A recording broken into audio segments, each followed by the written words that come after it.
This NFL Picks Week 4 edition of the Sports Gambling Podcast is brought to you by Underdog Fantasy.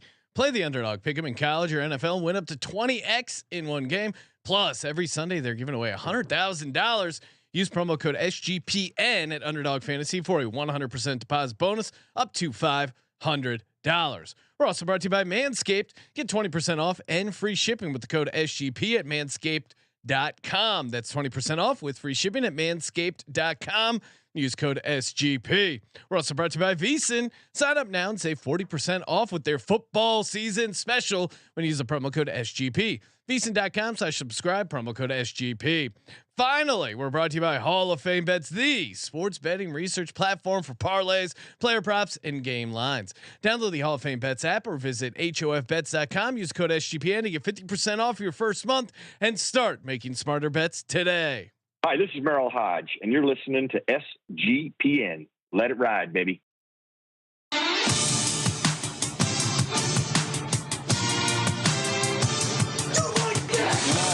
Cox. He's one of those guys who will get penetration.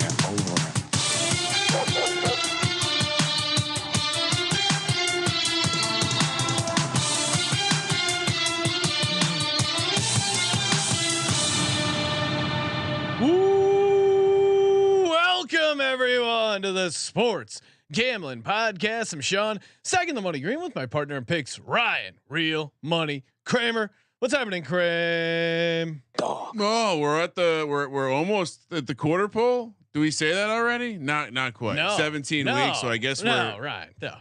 we don't want to look forward. We only want to look back. What? I'm just the quarter pole is upon us. We're almost here.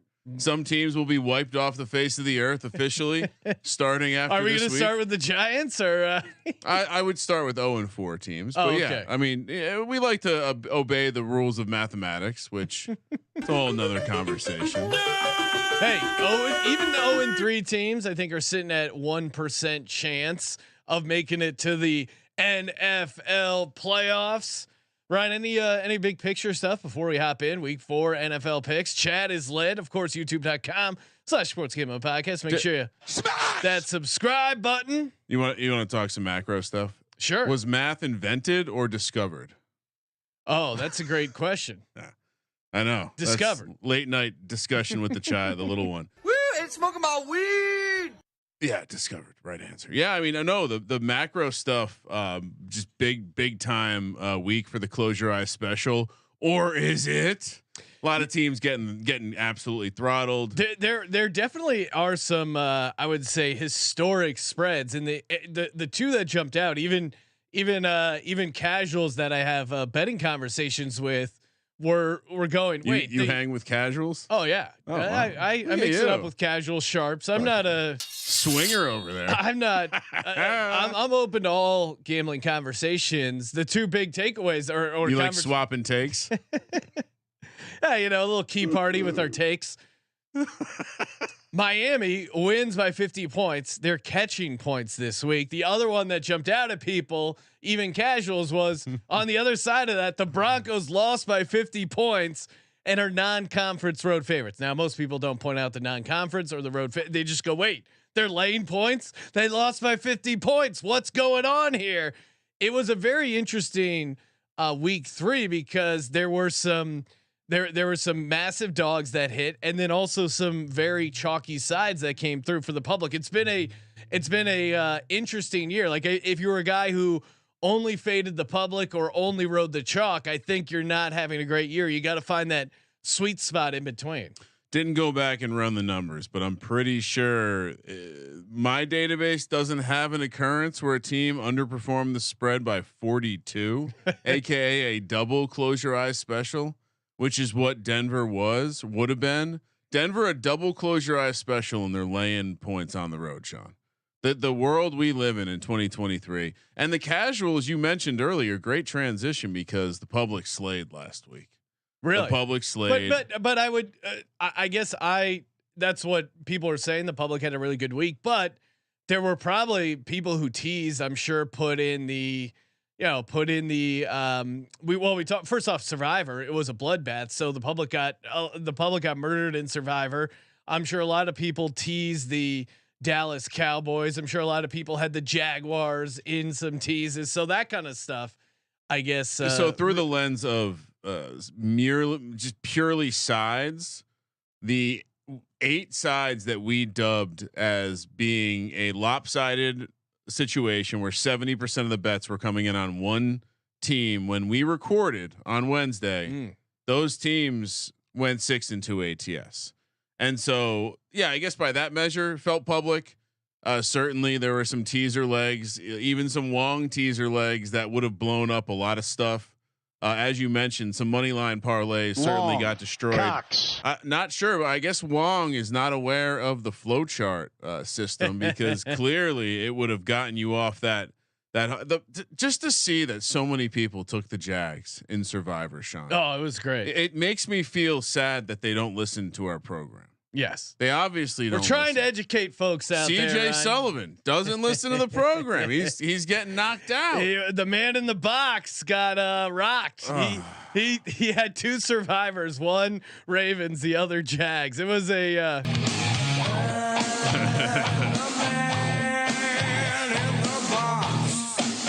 and I have subscribe to the Bottom Line Bombs. Great show, a lot of fun. One more relatively macro thing to correct.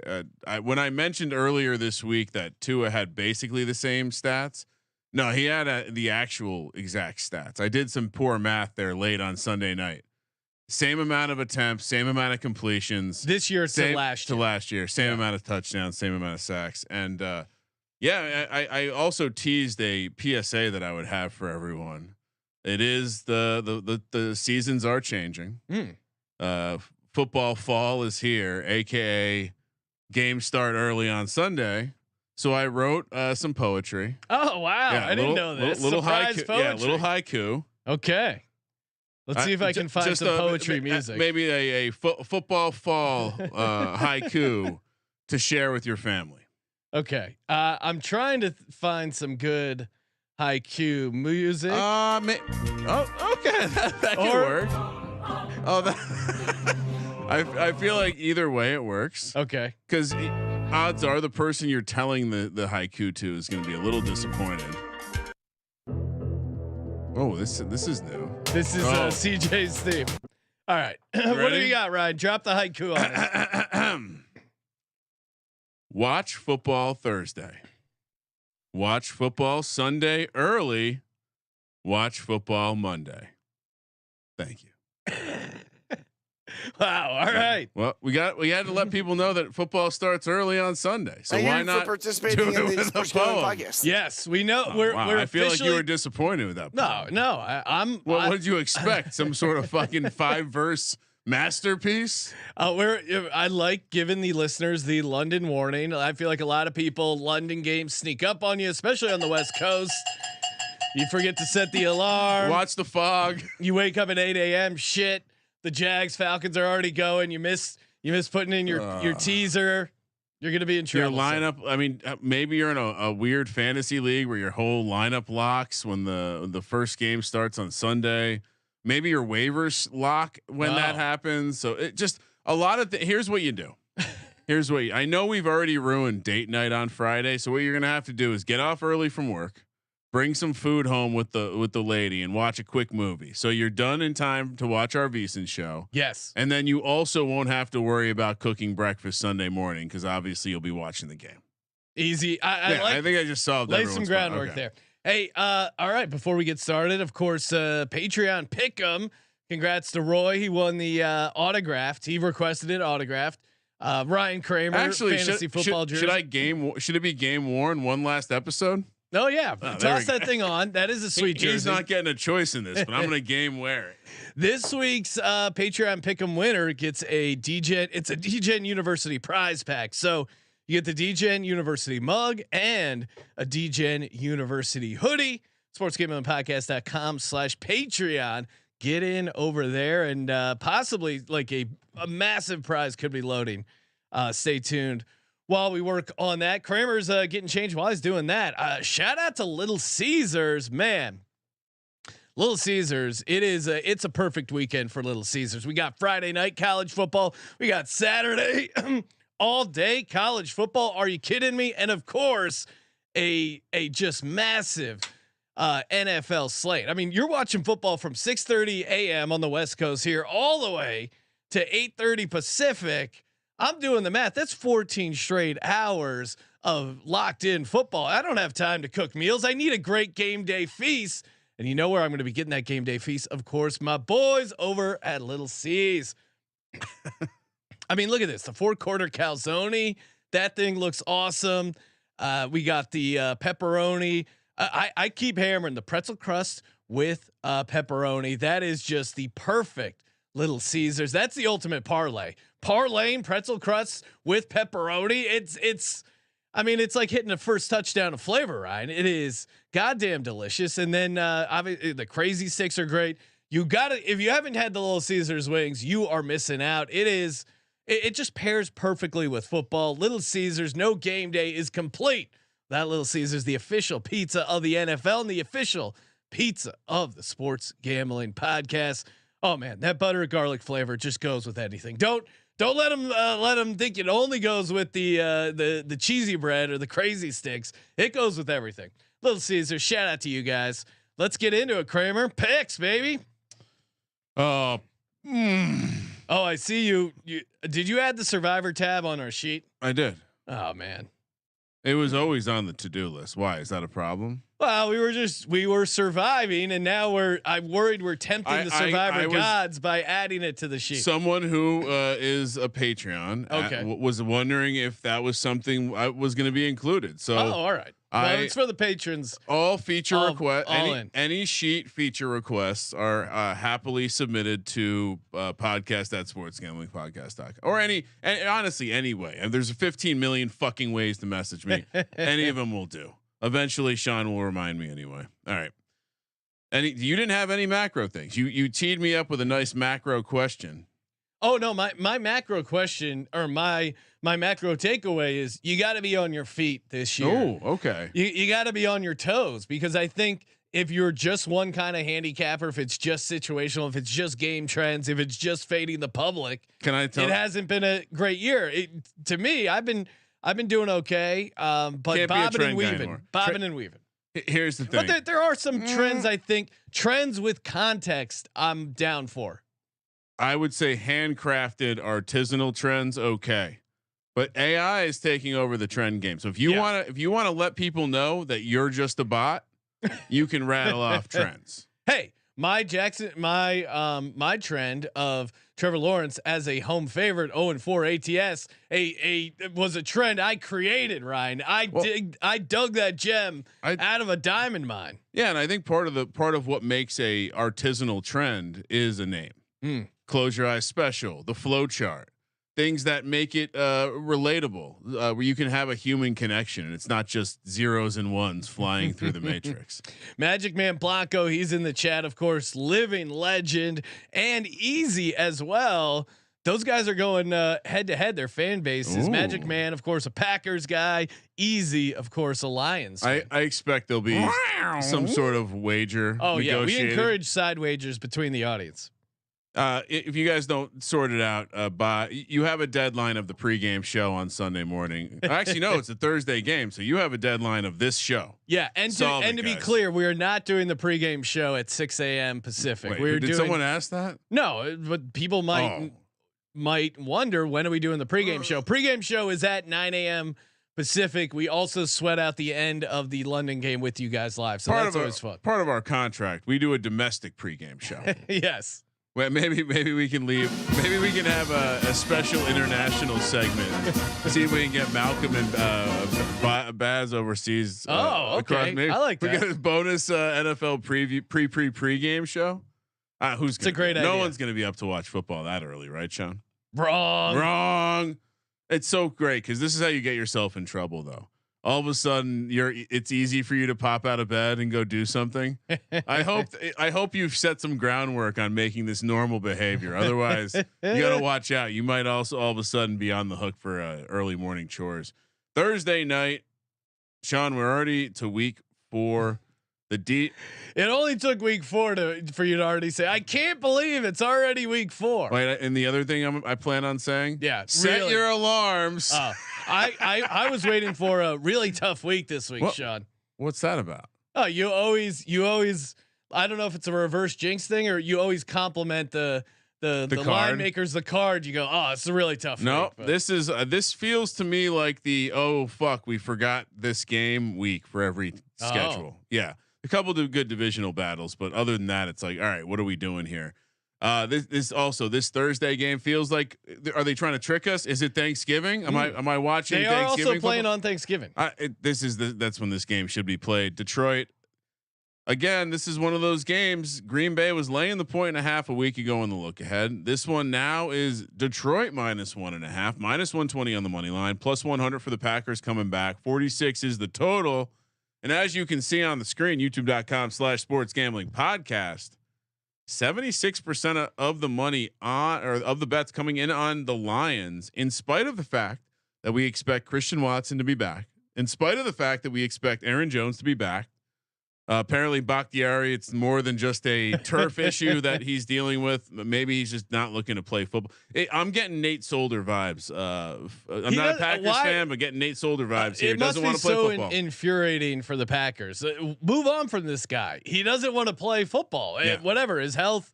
Move on. I'm not going to. Ryan, we're making a rule. We're no longer talking about David Bakhtiari. This is insane. It's been going on for like 2 years.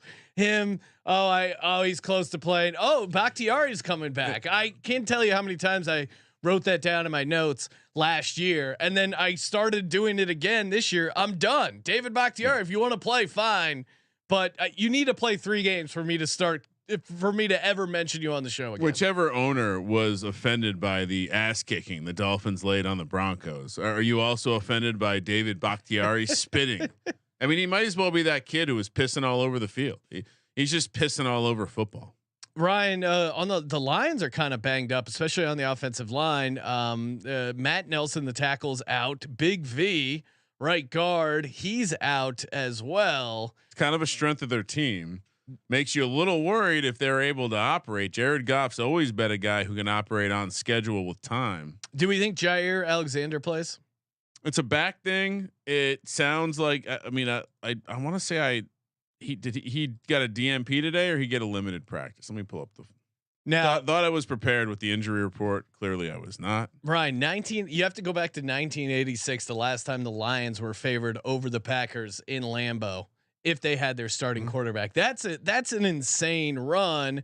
Couple other nuggets here. Jordan Love 4-0 ATS so far. Jordan Love's interesting because he's had some nice throws coming back against the Saints. I thought he had some nice throws, but he's also struggled. Like he missed wide open Luke Musgrave down the middle. He missed some throws in that Atlanta game. He's a young quarterback finding his way. I've been kind of impressed with his mobility, like moving around the pocket, scrambling, picking up some easy first downs. I didn't really factor that into part of his game. Yeah, I think I've heard it explained a couple different ways, and maybe this is just coaching, but the aggressiveness of the scheme and the way they're taking these shots are great, but he's been pretty bad at executing it. Yeah. And maybe he's been pushing the ball downfield, but he's pushing it into tight windows and he's not accurate. So it could really blow up in the way of some interceptions, but I would counter by saying if he has Aaron Jones, that creates a lot of easy throws. That helps the running game. Like AJ Dillon just looks stuck in the mud. Pretty bad. And I think, the idea that Aaron Jones has only played 2 halves this season, and Christian Watson hasn't played at all. Which, again, I think the idea that our whole thesis before the season, why they were a fun bet, was that they were going to be, maybe without Aaron Rodgers, a team that was going to play defense, run the rock, and execute well-crafted play action plays, which is exactly what they are. If he has to get to the second read, the play is in trouble, and maybe that's where his legs are actually a better option than him making a bad throw. And to that point, I think the number one reads get a lot easier when you have Christian Watson, when you have Aaron Jones, when you're at home. And coming back to the Packers, they don't have Bakhtiari. The left tackle that's been filling in looked pretty good, and they miss Elton Jenkins, their guard, who is out as well. But according to PFF, which take it with a grain of salt, but they had their offensive line graded number 1 last week. So it seems like the guys filling in are doing a decent enough job. And again, maybe part of that is scheme. Did you see the designation for Bakhtiari? Not injury related, resting player, knee.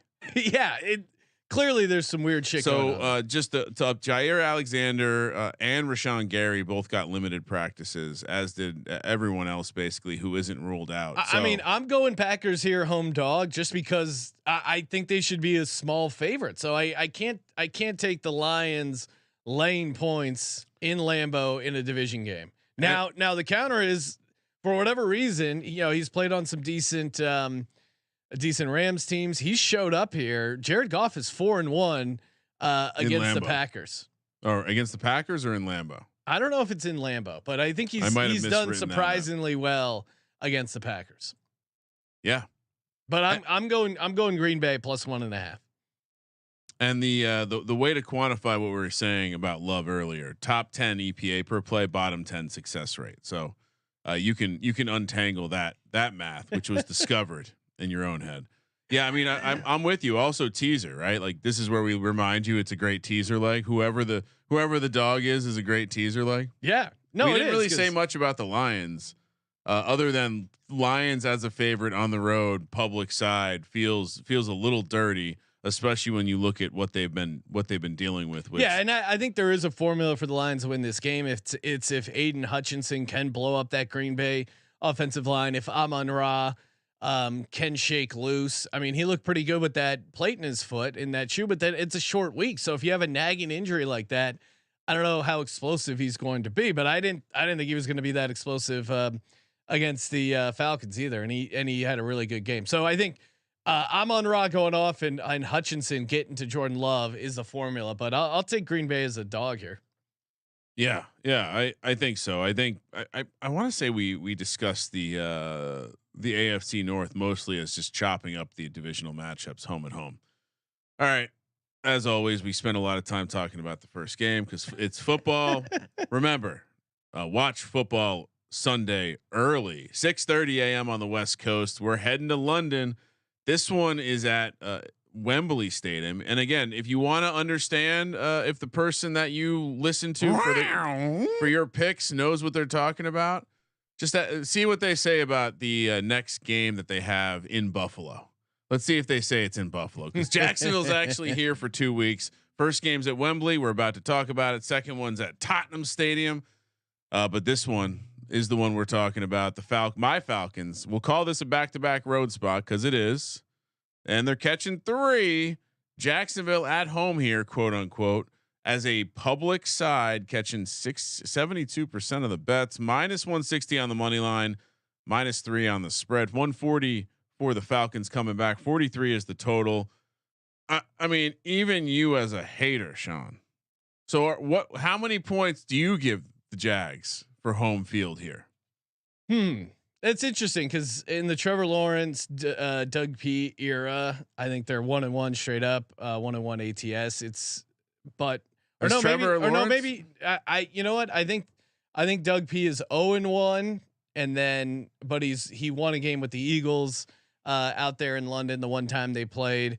I think you give him a slight bump. I mean, to me, this is more just Desmond Ridder is a completely different quarterback home and on the road. We saw it in college. We saw it early here in the NFL season. This is a horrible travel spot for them, going from Atlanta to Detroit all the way over to London. The favorites have been really good. 29-9 straight up in international games, 25-14 ATS. That's that courtesy of Andy Bice. I think Arthur Smith to me I'm still kind of skeptical as a coach. Some of what he's trying to do offensively just doesn't make sense. The Jags, the way you beat the Jags is pushing the ball deep down the field. CJ Stroud stepped up, had a breakout game, pushed the ball downfield, and really opened things up. The Jags are actually kind of like okay rush defense. Jacksonville defense only allowing 84 yards per game on the ground. I just don't. And the Falcons, they just let up 9 catches, 102. to Amon-Ra St. Brown. Sam Laporta had that big touchdown. I think if anyone's going to get called for a defensive pass interference that is questionable, it's the Falcons. Now this is just purely anecdotal, but I feel like they appease the London crowd because the London crowd likes a good flop. So they will call some pass interference that shouldn't be called to appease the people over there with their bangers and mash. Yeah, because they're used to watching soccer. No, yeah, that's good. Which, by the way, my dad was sharing with me today that apparently they called it soccer at the elite private schools in England before. Yeah, my mind's blown. It turns out we've been lied to this whole time. But yeah, Bijan Robinson had just one touch in the fourth quarter against the Falcons. I think here's how it goes. If the Jags can get out to a lead early, I think it's so tough for that Falcons team to come back. Yeah, well, very fair point. And I think when you have a game like the Falcons just had, and to some extent like the Jags have had too, you kind of have to figure like very quickly, well, okay, what's not working here? We have to change the approach. Oh shit, why did I forget about these running backs, the best players on the fucking team that I've been stroking myself to all fucking summer? Why did I forget that? When to come. I don't know. Why was I lining up Desmond Ridder in the shotgun when we had 1 yard to gain? I don't know. So hopefully he did some self scouting. Hopefully this isn't a Billy Madison situation where he said, fuck it, nudie magazine day. But no, I think the handicap here is back-to-back road spot aside, Jags familiarity in London aside. I do wonder how they got to 3 here.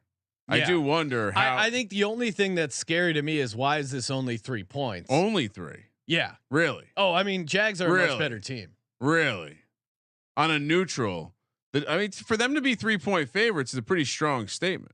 Oh yeah, I mean, I think the Falcons aren't that good. I think they got exposed last week in Detroit. I think the Jags just got exposed in Houston. What are you talking about? Dude, that was a weird divisional game. They also played like shit. The receivers have now 2 weeks in a row played like shit. I think the receivers bounce back. Some teams drops and those types of things are a problem. You're not taking the Falcons here. Of course I'm taking the Falcons. Oh my God. Wow. Now you're making me think I should lock them up. I'm going to, dude, I mean, you wouldn't let me lock up the Lions last week. I didn't stop you from doing anything. Yeah, you did. But you were trying to play defense. You're saving the good. You let me know what you're taking on the good card, your good circa entry that you save all the good picks for. For those listening, the picks that Sean gives out when we make our circus selections at the end, that's the one. He's not being honest with you. No, those are the ones that you and I are selecting. Yeah. I'm also playing then he saves the good picks for the other. I'm also playing another card with my buddies from high school. It's 4 of us. We each pick one game and we play the Eagles. If you want to do that strategy, I'm down. No. That strategy is doing okay for us. That's it. Again, saving the good picks for over there. That's fine. You're so jealous. Looks like producer Josh is riding with me on the Falcons. Oh wow, you guys are bonkers. I'd love to see your power numbers that you have the Jags greater than 3 points favorite on a neutral. It's not a neutral field. They are the home team. Okay. Arthur Smith is not a good coach. My original question when you said, well, I guess you give him a little bit of a bump. You're giving him a lot of a bump then. I'll give him 1.5 points, and I think they're 1.5 points better. All right. Or 2 points better. I'll say. Okay, so you think it should be 3.5? Yeah, 100%. Oh, I would absolutely take that number against you. All right, well, we'll be betting it at 3.5. No, I'll take the 3. Oh, whoa! I'm saying I think they're going to cover the 3.5. Fucking Ashy Larry over here with the chalk, taking Jacksonville and London as chalk. Sean, come on, you know better. Next week is the week you take Jacksonville against the Buffalo Bills after this banger that we're about to talk about. Bills, Dolphins. Again, the TMZ casuals you were hanging out with, Sean, they might be slightly confused as to how a team that scored 70 points is now catching a full 3 points, plus 125 on the money line. Bills minus 150. Looking ahead to, as I just mentioned, their game in London. Sean, this was 3.5 on the look ahead. So coming down to 3, I know that's insane. I know it was 2.5. You beat a team by 50 points and they moved the number against you. No, they moved the number for them. The Bills were laying 3.5, and it came down to 3. Yeah, sorry. But 2.5 with some juice, some 3. So minus 150 for the Bills. 53.5 is the total. It will be 77 degrees and sunny in Buffalo. So I don't know if that matters in your Dolphins handicap. Oh, it's in the Eastern time zone. That's where Tua dominates. 19-7-1 ATS in the Eastern time zone. He's an East Coast island boy.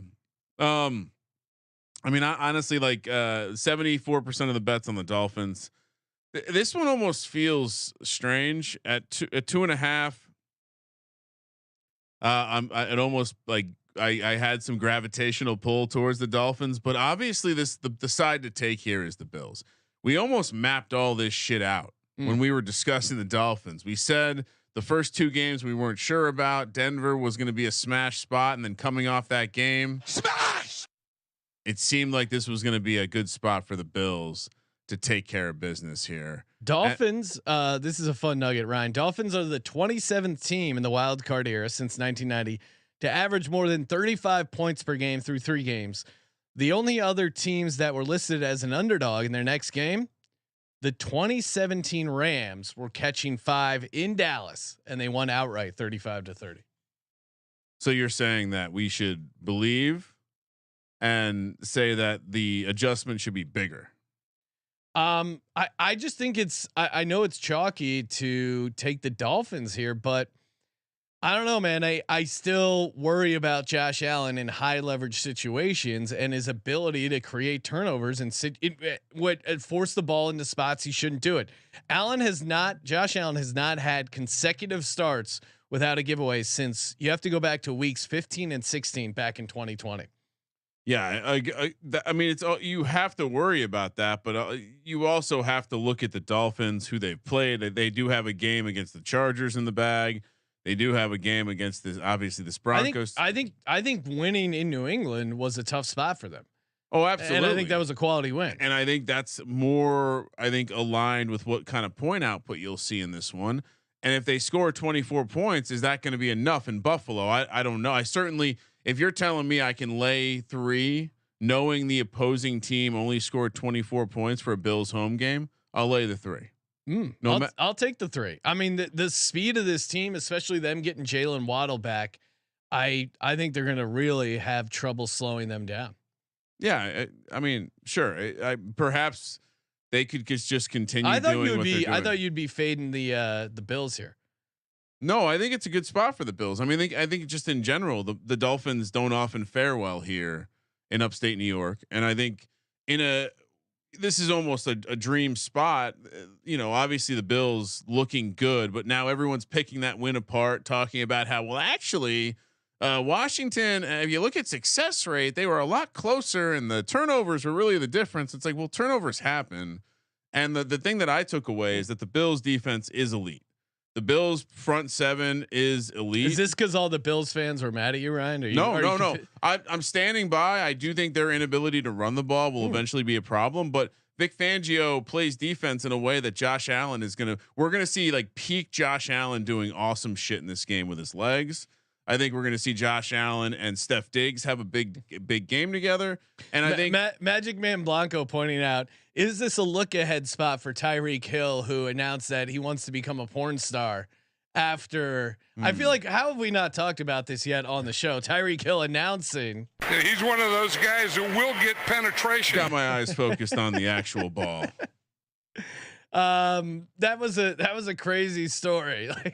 and the last thing I'll throw out, because before we get back to Tyreek Hill's third leg, which, by the way, this man long cocks, I believe he'll do anything, because we did see him at the no craps table, which I didn't know anyone actually played that was some wild. would argue that would be more reckless than starring in pornography. Yeah. Playing no craps.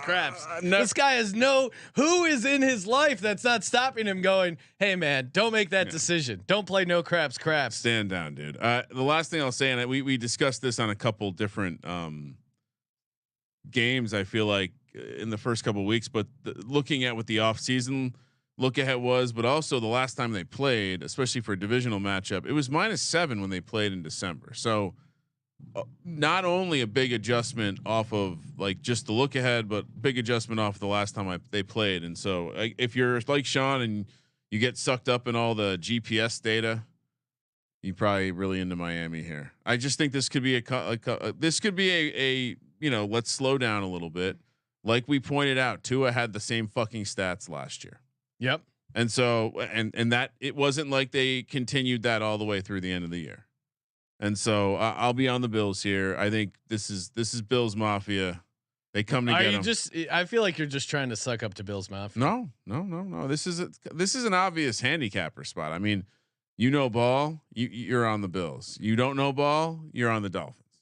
I don't know ball, Ryan. You can't bet the team that just scored 70 points, Sean. Why not? I mean, you can. It's not a great position to be in. You're going to be on a very chalky side.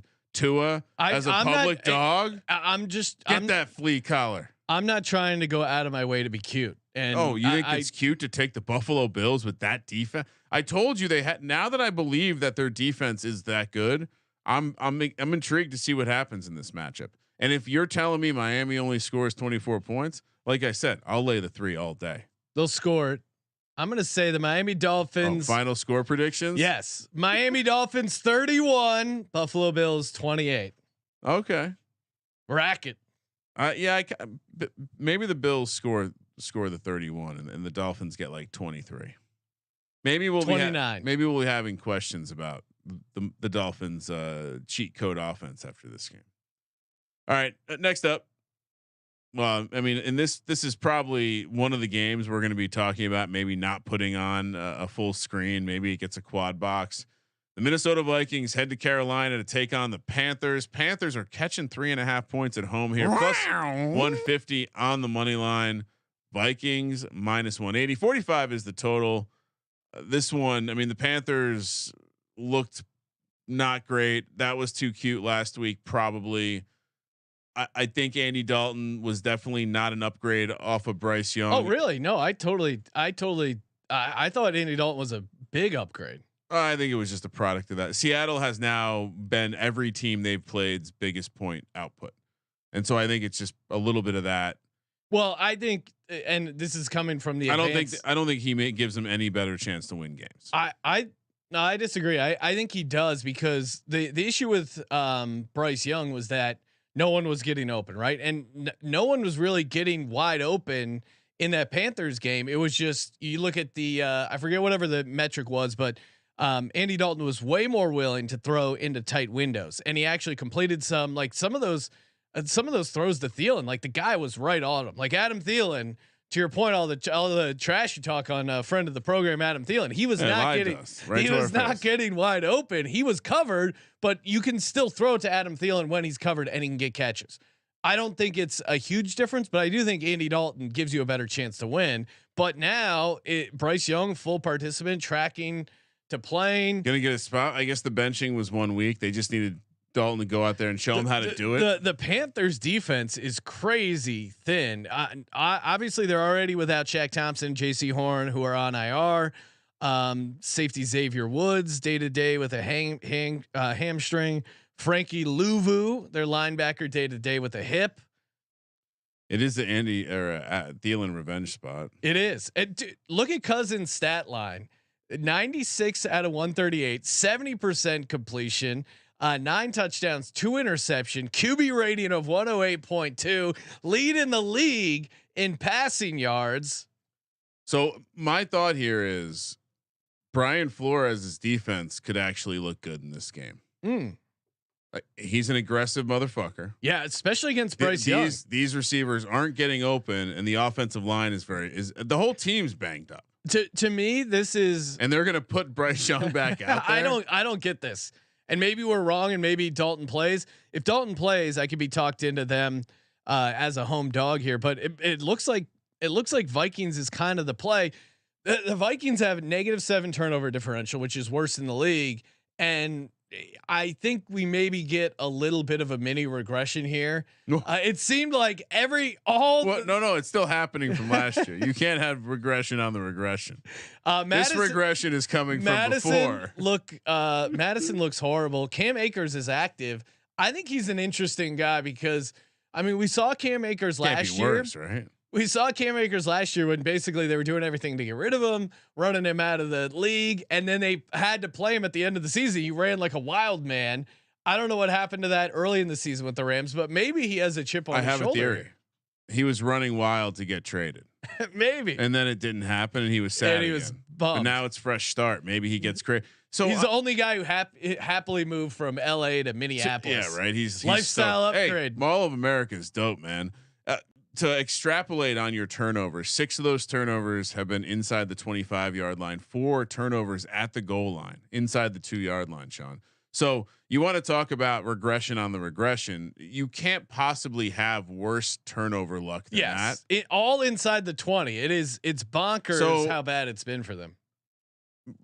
You could argue they've regressed all the way back, and now they got all their regression. The pendulum is coming way back. Well, the issue is I don't think the Panthers can create those turnovers.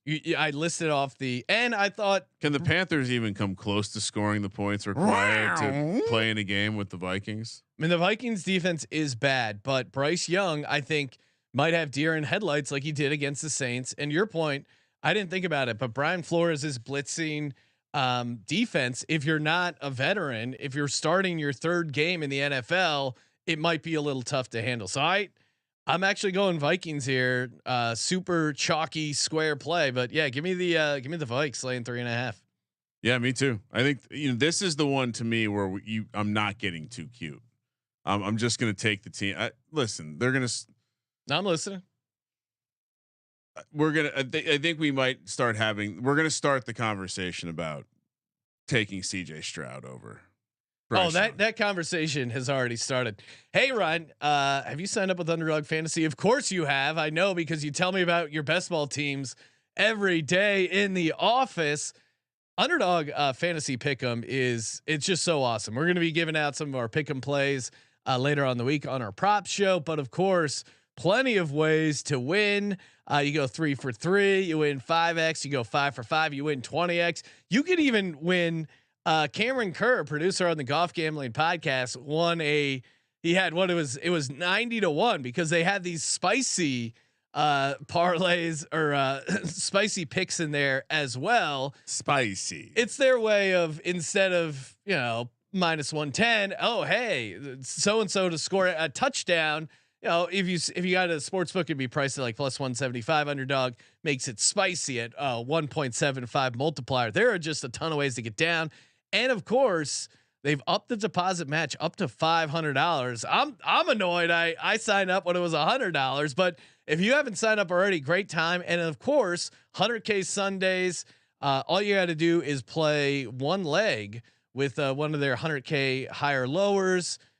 Basically, they rotate a different player. Rashad White for the next couple hours. What is his? What's his? 73.5 total yards. I would go lower. Under. I would go lower. He hasn't looked good. Maybe try the other guy. UnderdogFantasy.com, promo code SGP, and game of the week, Ryan. Some will say this is one of the games you could cancel, and yet I am intrigued. Oh, this is a very fascinating. The game. Denver Broncos coming off a 50-point defeat. Again, they underperformed the spread 2 times by 21 points. They are still not a close your eyes special because they're laying 3.5 on the road against the Chicago Bears. Have we ever seen this? 2 defeated teams who are also this far into the season that are also 0-3 and 0-3 ATS. It certainly speaks to how bad they are. They are just flying under their market. Meanwhile, though, in a back-to-back road spot, again, Denver elevation, they love their home spots. They're in a back-to-back road spot. They're looking ahead to the Nathaniel Hackett reunion. They're getting 70% of the bets. Oh my God. And the look ahead was 2.5 and pushed all the way to 3.5 because they lost by 50. Minus 150, 70 on the money line. Bears plus 145, 45.5 is the total. Bears are looking ahead to Thursday night football. The Bears are looking ahead to the offseason right now. This Bears team, perhaps this number moved when the lawnmowers got stolen from the Bears facility. It's really going to slow down these Broncos. Leaving all that grass out there for Russ to find. Man, this one is interesting. I mean, you look at Justin Fields. What do you think his ATS record is, Ryan? I know he has 5 straight up victories. Does he have what? Oh, total. Yes. Yeah. Does he have less than that ATS? No, but it's close. I mean, this is impressive to be this bad in such a small sample size. 6. He's 8-20 ATS. Wow. And you mentioned his 5 wins. Wow. All 5 Justin Fields wins have come when opponents scored 20 or fewer points. Justin Fields has never beat a team that has scored 21 points. That's mind-boggling. Undefeated. But who's taking the Broncos? I Sean, can't take the Broncos. Zach Wilson has twice as many wins in the National Football League as Justin Fields. That's almost unbelievable. When 2 winless teams are playing, this is a fun stat that I think actually has something to it. The underdog, when 2 winless teams get together, 71, 37, and 4 ATS over the last 20 years. All right. I don't think you can take the Bears. I'm taking the Bears. I don't think you can take the Bears. Have lost 6 against the spread Sean in a Payton row. is a grown up. But I get that, but give me the Bears. Let me help out. All right. So here's what we're gonna do. Sean Payton, I saw the way he was ripping that bong. He must listen to the program. Woo, and smoking my weed. Sean Payton talked a lot of shit about Nathaniel Hackett, and here we sit, Sean Payton. You've given up 122 points. Your team has done something in 3 weeks that Nathaniel Hackett's team didn't do until week 8. That is embarrassing. That is it. You're 5 minutes a game of time of possession worse than Nathaniel Hackett. Yeah, Nathaniel Hackett was 2-1 with a blown game against the Seahawks, away from being 3-0. You're 0-3, sir. So stand the fuck up. Wait, hold on. Let me do it right. You're the man. Yeah, you are. Let's fucking go. You got to lay the points here, Sean. You got to lay the points. I am fucking out on this Bears team. I've always been out on this Bears team. I mean, they haven't won a game this year. They haven't, since I predicted they would go 3-14. They have gone 3-17. I actually think with the state of the secondary of the Bears that this will be a game where I gotta play a Russ double. I'm sorry. I gotta play a Russ double this weekend. I think they're gonna pass the ball. No, this actually is a very interesting game. I think from DFS because the Bears are missing their entire secondary, and then the Broncos defense looks horrific. So Sean, this could actually be a shootout. Not since 1945 have we seen a team get blown out by 4 touchdowns and then win a game by 4 touchdowns the very next week. That's my predictive nugget of the week. Broncos by 1 million. That's back-to-back chalky sides for me, Sean. Yeah. You know what else I would lie if I wasn't a little bit pulled in by that sweet 3.5. Steffi Small's show. Check that show out on the YouTube. Pointing out betting the tie at 13-1. This has that's why I also like the 3.5, because if any game ends in a tie this season, this has strong tie vibes written all over. Broncos by 1 million. 17-17 tie. All right. Next up, 10 a.m. By the way, Sean, we have 9 early games for some Well, are you accidentally counting? No, they're doing this to us again, Sean. 9 early, 3 late. Well, we have 9 TVs, but you're just pushing you're pushing your luck, Goodell. We like the red zone on one of those channels, although Sean's gonna want to watch that stupid Eagles game this weekend. Ravens, they're heading to Cleveland to take on the Browns. Browns laying 3 -155 on the money line. Ravens +130 coming back. 40.5 is the total. Browns looking ahead to their bye week. You're into that kind of thing. Oh, really? They got the early bye. Early buys. Yeah. First week we'll be talking about buys. Cleveland, the current kings of EPA. I believe they're also the kings of DVOA. Believe they have the top of adjusted sack rate. Just all around. I mean, studs on the defensive side of the ball. Yeah, a couple of things I was wrong about coming into the season. One, I thought Broncos defense would be good. No, they're hard. And I underestimated how much Jim Schwartz was a great match for this Browns defense and how elite they've looked. I mean, it's only through 3 games, but they're kind of on a historic pace. They've only allowed 21 first downs through 3 games. That is bonkers. I mean, we kept talking about the number of plays they've allowed in the red zone. It is dominance on a whole nother level. The only red zone defense. Yeah, the only red zone snaps happened like they started in there because of a non-defensive play, and then they immediately pushed them out of the red zone. So yeah, basically, I mean, we kind of addressed this in the preseason. Part of the reason this team was probably going to be like average at worst was their defense was going to be really good and they'd be able to run the ball. Now, I will say we're going to have to kind of like, let's look at another game with this Cleveland team when they're not facing Tennessee's pass defense to see what that looks like. And also they didn't exactly run the ball well. So let's see if they're going to be able to run the ball. Maybe that was a product of the Titans run defense. They're very unbalanced in that fashion. So it will be, again, this is a good Deshaun Watson had his best passing day as a Brown against the Titans, and the Titans tend to do that for everyone. Well, the Titans, I think, and it's worth noting because we'll talk about it more when we talk about the Titans. I think the Titans in particular are susceptible to the deep ball. And Deshaun Watson hit on a number of those. Yeah, he was able to convert those. That's what I'm saying. That not exactly something you can. I'm carry not touching forward. Deshaun Watson Because I don't. But now maybe Baltimore is getting healthier. But yeah, I guess that's my concern on the Baltimore side. I think Baltimore is going to have trouble getting to those deep passes. Still very banged up at the receiver position. I mean, from what I can tell, they really don't have any running backs. Gus Edwards returned to practice, but they are incredibly thin behind Lamar Jackson. Zay Flowers, to me, Melvin Gordon, baby. Melvin Gordon, Kenyon Drake, like a bunch of nobodies. I think they're really going to have trouble with this Cleveland defense. To me, the way Cleveland blows this game is if Deshaun Watson creates opportunities for the other team's defense. Well, essentially what we saw against Pittsburgh, right? Like if he sets him up for defensive touchdowns, obviously you're going to lose the game there. But if he can at least, one turnover and it's not that bad, I think they're in a good spot. And Lamar Jackson, I mentioned it after that first game where he fumbled twice, including one where he made no effort to dive on the ball, followed it up with another 2 fumble game. He's fumbled 4 times this season. I think there definitely is something there. And in my head, I was like, you get Harbaugh coming off a loss. That's going to be a really strong trend.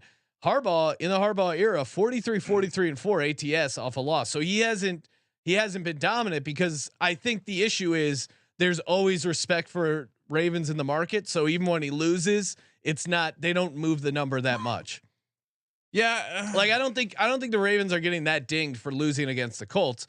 I don't necessarily think they should, but I'm not going to bet against this Ravens team right now because that defense, especially with a number this small, if the number was bigger and the game required Deshaun Watson to go off and light it up and push the ball downfield, which I don't think he'll be able to do, then we're talking. But this is like a 17-10 game. I think the under at 40.5 feels pretty good as well. Total guy. Are you going Ravens here, Ryan? Yeah. Really? Yeah, and I think part of what's allowing me to get there is Lamar kind of releasing and getting back into fuck it mode. 14 carries last week. That makes me feel better about this game than him trying to sit back there and like stubbornly pass the ball because that's what he said he's going to do. And I think the fact that they're getting healthier, or the 2 offensive linemen, Stanley and Linderbaum, both back at practice. The safety, blanking on his name, back at practice. Gus Edwards back at practice. So yeah, I guess I'm questioning how healthy they're going to be. Injuries are trending in the right. I mean, considering a lot of these guys weren't practicing at all last week, trending in the right direction, especially the offensive line stuff. And when you look at this Browns team, the defense is playing at elite levels. They gave up 3 points, 3 points, and 26 points when 2 of those were defensive touchdowns. And one was a long George Pickens play, if you remember. Yeah. So it does feel a little. And I would say Jim Schwartz, when they get the wide 9, I think that's going to be able to slow down Lamar rushing the ball.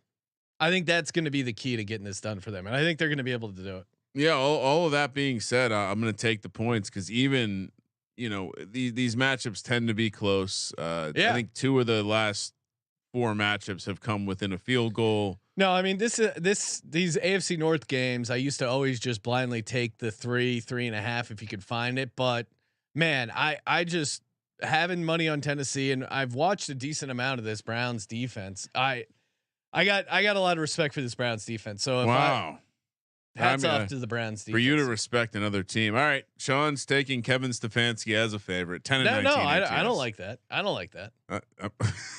Well, you're doing it. No, I know. I'm going against some stuff that I would putting some Kevin Stefanski icing on top. Yeah, there's always trends you can take them or leave them. Well, I mean, you want to bring up any of the Harbaugh dog trends? They'll also be going my way.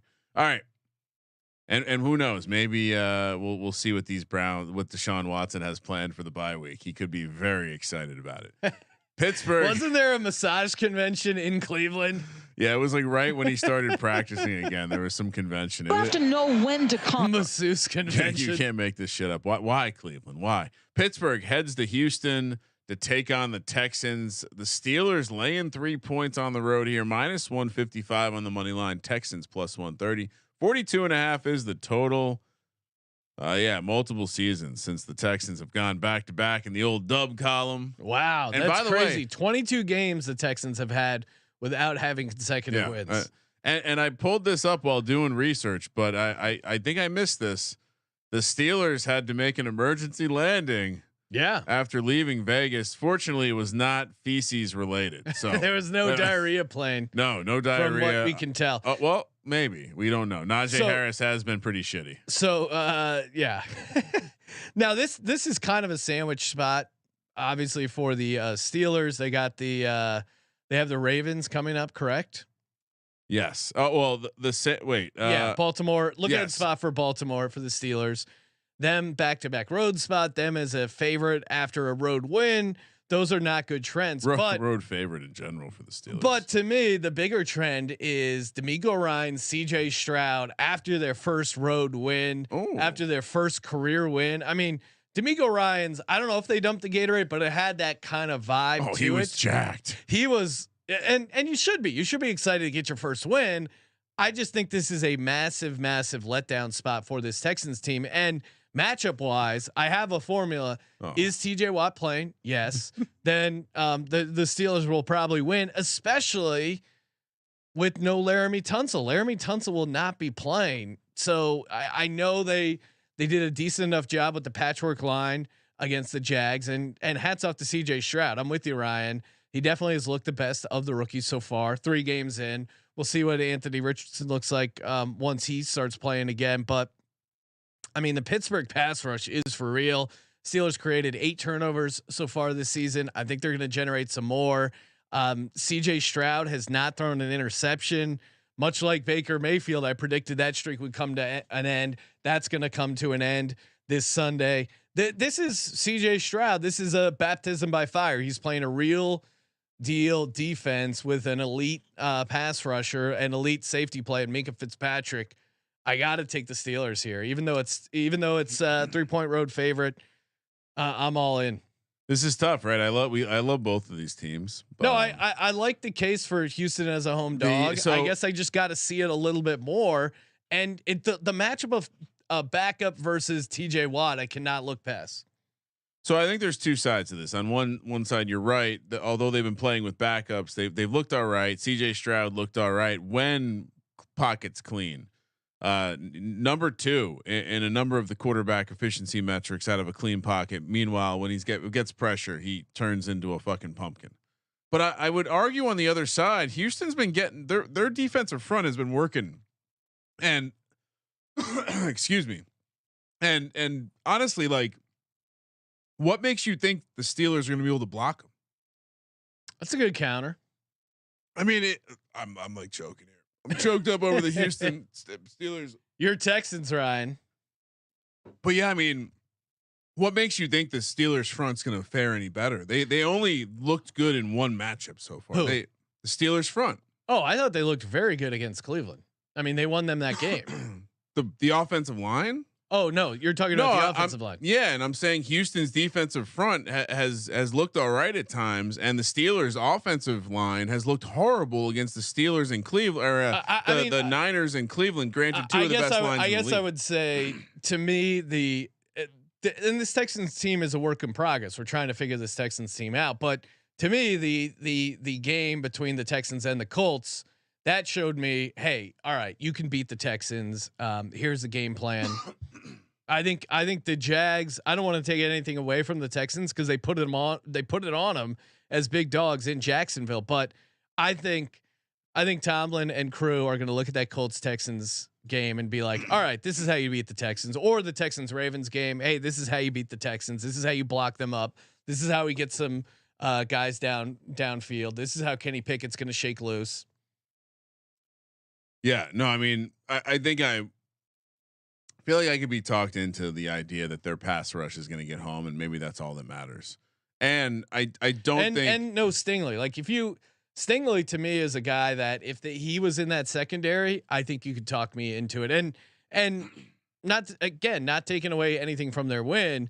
There were some guys open. It was a combination of Goldilocks not getting the ball there and the receivers dropping the ball. There were opportunities against that Texans defense, and there were also, they had crazy special teams plays, turnovers.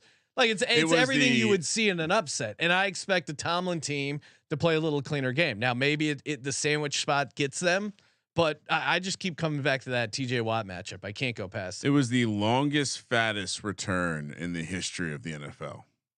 I believe it was the heaviest person to ever have a 50-yard or longer kickoff return for a touchdown, Sean. So shout out to people that weigh a little bit more everywhere. Yeah, I'll settle in on taking the Steelers. I don't love it. The handicap is purely that CJ Stroud might struggle with pressure, and basically Pittsburgh, when not playing the most elite defensive line, aka Vegas, not Cleveland, not San Francisco, looked pretty good. So yeah, I mean their offense looked like. And we're shit, not worried about the plane situation fucking up their practice. No, they didn't have fine. It fucked up their week. They didn't have their normal Tuesday. I'm optimistic they can pull it out. Yeah, I tend to agree, and I think the one way we could get surprised here, I think, is if the Texans are able to run the ball. That seems to be the way you can really kind of give. Well, and our boy Dameon Pierce really hasn't done much. He got the touchdown last week, but he just doesn't look like he has that same explosiveness. I don't know what's going on. Texans 30th in the rush DVOA this year, so not optimistic that can happen. That's part of why Steelers aren't great against the rush, but they did a good job against Josh Jacobs last week. And I think again that the offensive line, the situation last week, it was a flowchart situation. So I guess in some regard, the expected outcome did occur. All right. Well, I mean, I don't, I don't love laying this. I wish this was 3.5 here. Give me the Steelers minus 3.5, not 3. It's just so much easier to. Ryan's going to play the alt line. All right. The Rams, early kick here for our West Coast Los Angeles Rams. Back-to-back road spot here, coming off a little bit of a short week here with Monday night. They're heading to Indy to take on the Colts. AR-15 seems like he's coming back, going to get through that old concussion protocol. They're laying a point. The Colts minus 115 on the money line, minus 105 going the other way with the Rams. 46.5 is the total. Could be that something happened during the Niners game that allowed people to see how to slow down this offensive attack of Puka Nacua and the Rams. This Rams team is. They didn't look quite as electric in the last matchup. I think some of that is obviously they've unlocked a little bit of what they're doing and how to stop it. I think also maybe the Kyron Williams is going to be this fucking electric running back. Let's pump the brakes on that. And I think looking back on my handicap and breaking down my game film, I underestimated a desperate Bengals team. 0-2. We can't go 0-3. Kitchen sink type game at home. We were close. They didn't convert on a couple of those early touchdowns. Dude, Tutu Atwell barely stepped out. He also dropped the ball in the end zone. I don't think we were so far off. This Colts game is really interesting because if it was Gardner Minshew, I would actually kind of love the Rams because really. Well, yeah, I mean, I watched that as a guy who was on the Colts. I watched that game. Very fortunate to get the win and the cover. Like Minshew was kind of pulling shit out of his ass. it didn't feel that sustainable and kind of due for some turnover regression. Now Anthony Richardson comes back, and the Rams, I'm worried about the Rams. Ryan Kelly also back. Yeah, I'm worried about the Rams defense being able to slow down a guy like Anthony Richardson. We saw him just jump out to a 2 touchdown lead there against Houston, running the ball a ton and kind of being super athletic. I don't know if they have the defense that can kind of keep up with him, and their offensive line is kind of banged up, but it is Matt Stafford in a dome with all these weapons against the Colts defense, which I don't know. The Colts defense are interesting because I think they're like 8th in pressure rate. They're kind of and they looked good against the Ravens, but now they're maybe smelling themselves a little bit off that victory. Do you really want to take the Rams back-to-back road, short week? This one's tough. To me, if Minshew was playing, this was a lot easier handicap because I think Richardson has like a wild card element that's tough to prepare for on a short week. Yeah, I really don't want to get involved in taking. I mean, at some point they're going to start rattling enough wins to where I'm losing my win total on the Colts under, but also are they going to flirt around with winning the division? I don't know. I don't know if I can back them here. Sean McVay got embarrassed by a former assistant. That's got to fucking piss him off. Yeah, and they were. I don't know if it's that their defense has been unlocked more than they were playing the 49ers and a Bengals defensive coordinator that tends to do a good job of taking away certain types of passing games. And so, and Stafford is back to his interception ways. But that was because they were just sitting back. They were doing the thing where they sit back, and I don't know in this matchup. I mean, sure, the Colts, they have Bills, Cowboys, Steelers, Colts. That's adjusted sack rate this year. Dude, and we'll talk about it in the DFS show, but I think this one is a sneaky DFS type game where if you took Anthony Richardson, maybe like the tight end, and then had Tutu and Puka in this dome environment, I think this could be a shootout brewing. I don't want to be inside with a Tutu and a Puka. I'm good, bro. I'm going not in my schools. I'm going. I'll go Rams +1 just because of the seniority here. But I am a little worried about Anthony Richardson at home here. Kramer, what do you do? Yeah, I mean, are you at all worried that he hasn't? I mean, I guess it's good. I'm with you. I'll also take. The counter is in 55 dropbacks, Richardson hasn't attempted to pass 20 yards plus downfield. Give me. So, but neither did Joe Burrow. Like they let Joe Burrow dink and dunk the whole fucking game. Yeah, but I think the Rams, I think, had a less fortunate outcome there, and I don't know if Anthony Richardson is going to be able to lead the same kind of adjustment to the offense and start working in Chase and Higgins. Like I don't think they have the same type of dudes running around to make some of that work. So I'll be on the Rams. Sean, he's not finished the game yet, so let's see if he can get to the end of the game. So maybe we'll see some Gardner Minshew. Yeah, we've seen him in every game. We've seen Gardner Minshew has played in as many games as Anthony Richardson this year. Never forget. It's a great point. Hey Ryan, I was trimming my pubes today, and I was thinking, this Manscaped is pretty great. If only I could use it on my beard, but nice. no, the lawnmower is not designed for a beard. Oh, even got the lawn. You're skilled enough. You can make it work.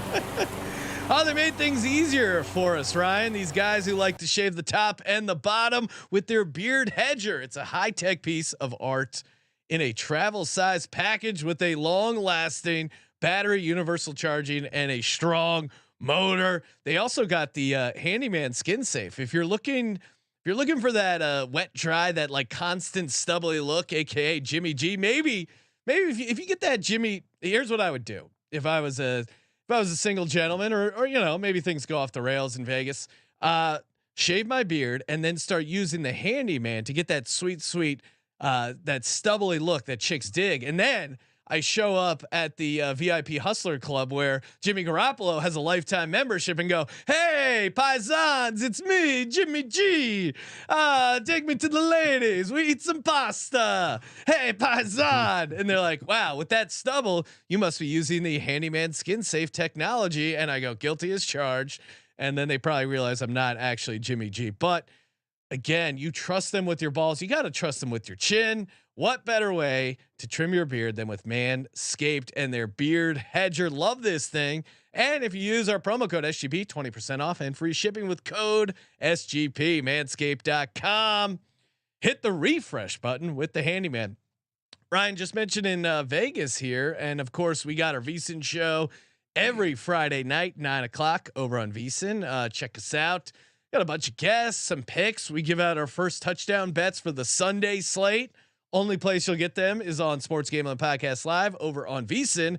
And we're doing a special promo with them. If you go to vsin.com/subscribe, use promo code SGP, you can get 40% off their football special. Now, behind the scenes, they're like having the VSiN shows go head to head, and we're trying to stuff the ballot because if we win against the other shows with getting the most signups, Ryan and I win $1,000 Super Bowl future, but obviously we want to cut you guys in. So vsin.com/subscribe, use the promo code SGP to sign up, then submit your proof of purchase, sportsgamblingpodcast.com/vsin. And if we end up winning the Super Bowl future, you'll get a vote on what team we're going to use it on. And then of course, if it cashes, you'll get an equal share of the action. sportsgamblingpodcast.com/vsin to get started today. I mean, really, guys, we don't let us embarrass ourselves, please. Yeah, come on. These other shows are shoving us in a locker. Really, this is just a pride thing. I want to be like our audience, our D-gens. They are Next time we come out reporting for duty. I'm going to put my dick on the table and it better be a big dick. We do have a segment where we measure the length of our parlay tickets that we put in with actual measuring tape. Good times. How can we do 10 minutes of dick joke materials? Tape measure. Boston Capper saying subscribe, then unsubscribe and do it with all your friends and loved ones. Hey, use a promo code SGP. We don't care. Don't give me the details. I just want to know the job gets done. Yeah. Especially if you subscribed under someone else's code. Definitely cancel. Oh yeah, come on. All right. We got 3 more early games left. We got a big one here. This is a little bit of a rivalry in the NFC South. I feel like all the NFC South rivalries feel a little bit forced on us classic NFL fans. The Bucs coming off Monday night, a little bit of a thumping there. Some are saying it was a flu game for Jalen Hurts. Yes. Weird. I didn't see him on the injury report. The Bucs now sit here looking ahead to their bye week, coming off that loss, heading to the hated division rival. Do we ever figure out, is it good looking ahead to your bye or bad? I feel like it's always 50-50 and we've never gotten. I tend to think it is if you're trending in the good direction, it's not the best thing. If you're trending in the bad direction, if you're trending in a bad direction, it's not the best thing because people are looking ahead to vacation. Like a boat trip.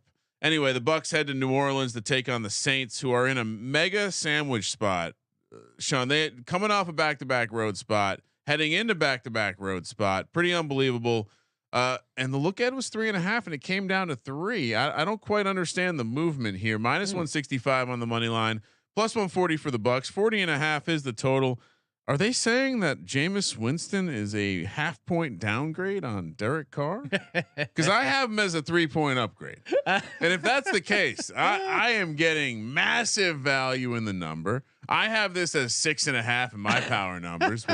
Jameis finally freed. Brian, I had an epiphany. You know how what's that? Free Jameis? It finally happened. It's like when Britney got freed.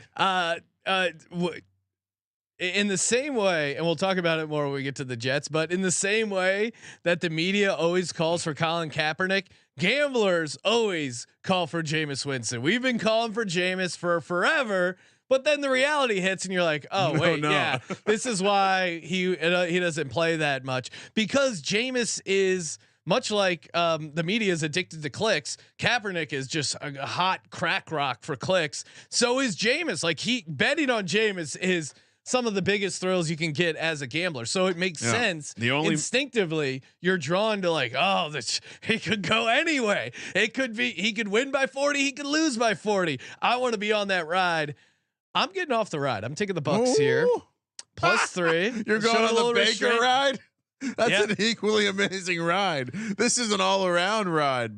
Jameis, to me, this is now. I know Lattimore dominates Mike Evans. I know Alvin Kamara is coming back, and that certainly will help their offense. But I'm going to go back to the defense. I actually think this Tampa Bay defense is pretty good. I mean, watching them up close, watching them the first couple games, I think the defense is pretty good. I mean, I think the Eagles' offense is better, but they did get some pressure on Jalen Hurts. They did force a couple of interceptions. I think they're going to really be able to turn over Jameis. And if you look at Jameis last year, one of his starts at home was against the Tampa defense. He went 25 for 40, 1 touchdown, 3 interceptions. It is going to be a pick fest in New Orleans. I think they turn him over. God. The only member of the 5,000 30-30 club in the history of the NFL. You're going to slander this man. I mean, Sean, obviously love to bring up that the fact that it's a revenge spot for Jameis, although you poo-pooed all over that by already bringing up that it's happened before and he wasn't great. You didn't mention Alvin Kamara coming back. I noticed that. I did. Critical note. You didn't mentioned notice it up at the top, and I mentioned it in my. You also didn't note. You didn't mention the fact that Chris Olave has since turned into an animal. Olave's been good. I like Olave. I had him 35-1, the lead league in receiving yards. I still think there's a chance that hits, but the offense, as a guy who had Green Bay lane 1. I watching that Packers Saints game, I thought I had a chance of covering because of some of the throws Jameis Winston was making. All right. I mean, again, he didn't have the practice reps. It's a little bit different when you like Jameis is a classic starter. He needs the week of practice. He is training every day. He had some really good years. Give Jameis a chance. He is being blackballed by the league. Wow. Are you saying Jameis and Colin Kaepernick have been having cocktails? No, I'm comparing the fact that the media, anytime there is a quarterback that's doing shitty, they just go, why not Colin Kaepernick? And I think as gamblers, we love the idea of Jameis starting games. We're fixated on that. Well, I don't know if it's gamblers. I think it's just us. No, I think there's other people in the. You think there's other people that like Jameis as much as us? I do like Jameis. Josh, I just sent you a video. If you could put this up on the screen, it's the last thing I'm going to show Sean before I give him his last chance attempt to get off of this horrible take he's about to. Come on. This is the Saints have one home game in a 5-week stretch, and you want to fade it? Look how hard he's working. I know he's working out in it's probably like his cousin's backyard. I mean, come on, look at this guy. YouTube.com/sports gambling podcast. It's unclear what this drill is used for. It's like right up with Rain Dakota and his hips don't lie. Could be video. Jimbo Fisher's greatest project ever, right there. You're looking at him, Jameis Winston. Yeah, let's go. Let's fucking go. All right. And again, Jameis laying points. You also didn't mention the fact that they might be playing for their teammate Derek Carr, who I'm going to quote the man in the box here. It's a dirty play. They didn't even throw a flag. They just got thrown to the ground like a rag doll. No one cares about Derek Carr. It is funny. He gets no calls. And then that's why he's sad. That's why he wears that sad eye makeup. He's like, I guess no one likes me. I'll just go in my room and play my guitar. Last thing I'll say. Listen to Blink 182. Last time they played in New Orleans, the Bucs had that historic comeback where they were down 16-3 and they won 20-16. That was last year. Revenge on the mind, maybe. So good luck, Sean. Thanks. Luck. Appreciate it. Good. Again, you shamed Jameis only to take a Baker. That's just unbelievable. All right, Washington. The Commanders, they're heading to Philly to take on your Eagles. Eagles coming off a Monday night game. Like we mentioned earlier, Jalen Hurts couldn't believe it's just such a heroic effort to play through the flu, even though he wasn't on the injury report. Wow. Interesting there. 7 was the look ahead. It's now 8.5 here. Minus 380 on the money line, plus 300 for the Commanders. 40, which by the way, it sounds like the Redskins are suing the Commanders or something. I don't know. 43.5 is the total. Washington. You gotta stop following Colby's feed. Washington. I know it leaks into my feed somehow. Washington. Well, it's because I logged into God's Eye Twitter account on my phone. That's what the problem is. Washington is the only close your eyes special of the week. Reminder: close your eyes special. You underperform the spread by 21 points, and you are a dog. The following week, you qualify. It's 2-0 so far on the year. Well, and Washington also looking ahead to Thursday night. That is perfect, right? Because close your eyes special. What's great about it is it hits 66% of the time. It's 2-0. Now it's about to be 2-1 again. Small sample size. It's a very good trend. That's not how data works. You want a nice? That's not how it works. You want a nice trend? Jalen Hurts as a starter in the regular season, 21-1. Last 22 games. His only loss was to the Commanders last year at home. The ultimate revenge game. I think the wait. Does he have a picture of this on his phone too? No, just the Super Bowl. Just the Super Bowl. Eagles number 1 in the league, allowing only 48.3 rushing yards per game. They've been dominating defense. I mean, I think the offense has kind of gotten more in sync and a little better every single week. They're not completely there yet as an offense, but the defense, that was like a breakout game on the road Monday night. You see Jalen Brown and I mean Jalen Carter. You see him. I keep confusing basketball. Him. No, I mean focus those fucking lasers. What are you doing? Dame Lillard gets traded in week 4, and he fucking let's go. You know, I messed it up because people keep comparing him to Jerome Brown, which is heresy in my mind because he hasn't played enough games. But Jalen Carter has been dominating. Fletcher Cox has been he's in a really great spot. He doesn't need all the snaps. That defensive line is just ferocious. They moved James Bradbury into the slot to take over for Avonte Maddox. How's the slot? I think they're going to really be able to pressure this Sam Howell, and you saw how Sam Howell dealt with pressure last week. 4 interceptions, 1 including a pick 6. If they couldn't handle the Buffalo Bills defense, I think they're going to be in trouble when they come up to Philadelphia. DeAndre Swift, 2nd in the league in rushing yards, and he only had 1 carry the first game. Eagles are in a great spot here. Revenge is on the mind. Eagles roll. Let's go. Commanders actually have a better sack rate, as do the Bills, than the Eagles, which was a little surprising to me. Oh, they played the Broncos. Yeah, I mean, you saw the Sam Howell. You saw the nugget on the card earlier. Sam Howell, six sacks clear of anyone else in the league. I to your point, I think if the pressure gets there, you have to think they've done a little extra coaching, maybe some coach office hours on maybe not throwing the fucking ball. I do worry about the matchup, but on the other side, I think the defensive line for the Commanders versus the Eagles offensive line is going to be an interesting matchup, and it's not exactly like the Eagles offense has been lighting it up. So I think this is going to be a classic matchup. I think you have to take the points, and even if you didn't, it's a close your eyes special. So I'm not going to spit in the. You go from spitting in the face of Jameis Winston to spitting in the face of the close your eyes special, all in one episode. Love Come it. on, Sean. Let's go. How dare you have faith in thou trends? 10 a.m. last one. Cincinnati, the Bengals coming off Monday night. Nice little victory for them. They're taking on the Tennessee Titans in Tennessee here. Tennessee +2, +110 on the money line. Cincinnati -130. 41.5 is the total. Bengals are catching 81% of the bets, which is pretty tremendous. I mean, we just have to like record ourselves, maybe have AI bots say it, but Vrabel as a dog. Yeah. I know they Vrabel 7-4-1 ATS after a loss of 14 or more.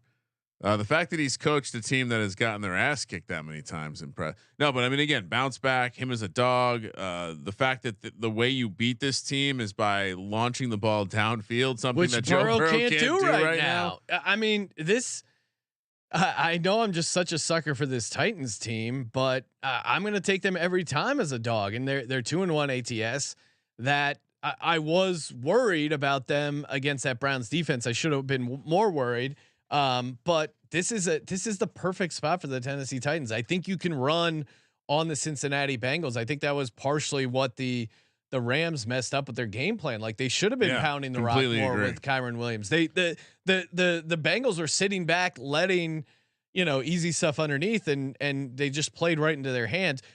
I also think this might be. Let's get a weather report, but maybe a little bit of humidity If you got, we calling for humidity. if you got, I know you're a humidity expert, Ryan, but if you're dive in dealing immediately. if you're dealing with a calf cramp, calf muscle issue, and then you got to go on a plane to Tennessee on a short week, that is really the worst spot for them. You beat the Tennessee nice. Titans with the deep ball, and they can't have the deep ball. I forget if we read the audio, but he's 1 for 20. Burrow is on passes of over 20 yards this season. It's just not there for them. Yeah, I certainly 87 degrees and sunny. cramping. Let's Oh, go. that is cramp written all over Cramp it. City. Humidity. Cramp City. What is it? 55%. Oh, Or and maybe 70. And let's not. It might not be humidity in the air, but Nashville is known for being a thirsty city, if you know what I mean. A lot of thirst traps. Sitting out I mean, there you saw the way that Joe Burrow was dressed for that white party. He's thirsty. And this is, I think this is He double fist. He's so thirsty. shout out to Terrell in the chat. Of course, check out NBA Gambling Podcast, WNBA Gambling Podcast. He has Derrick Henry 100 yards and 2 touchdowns.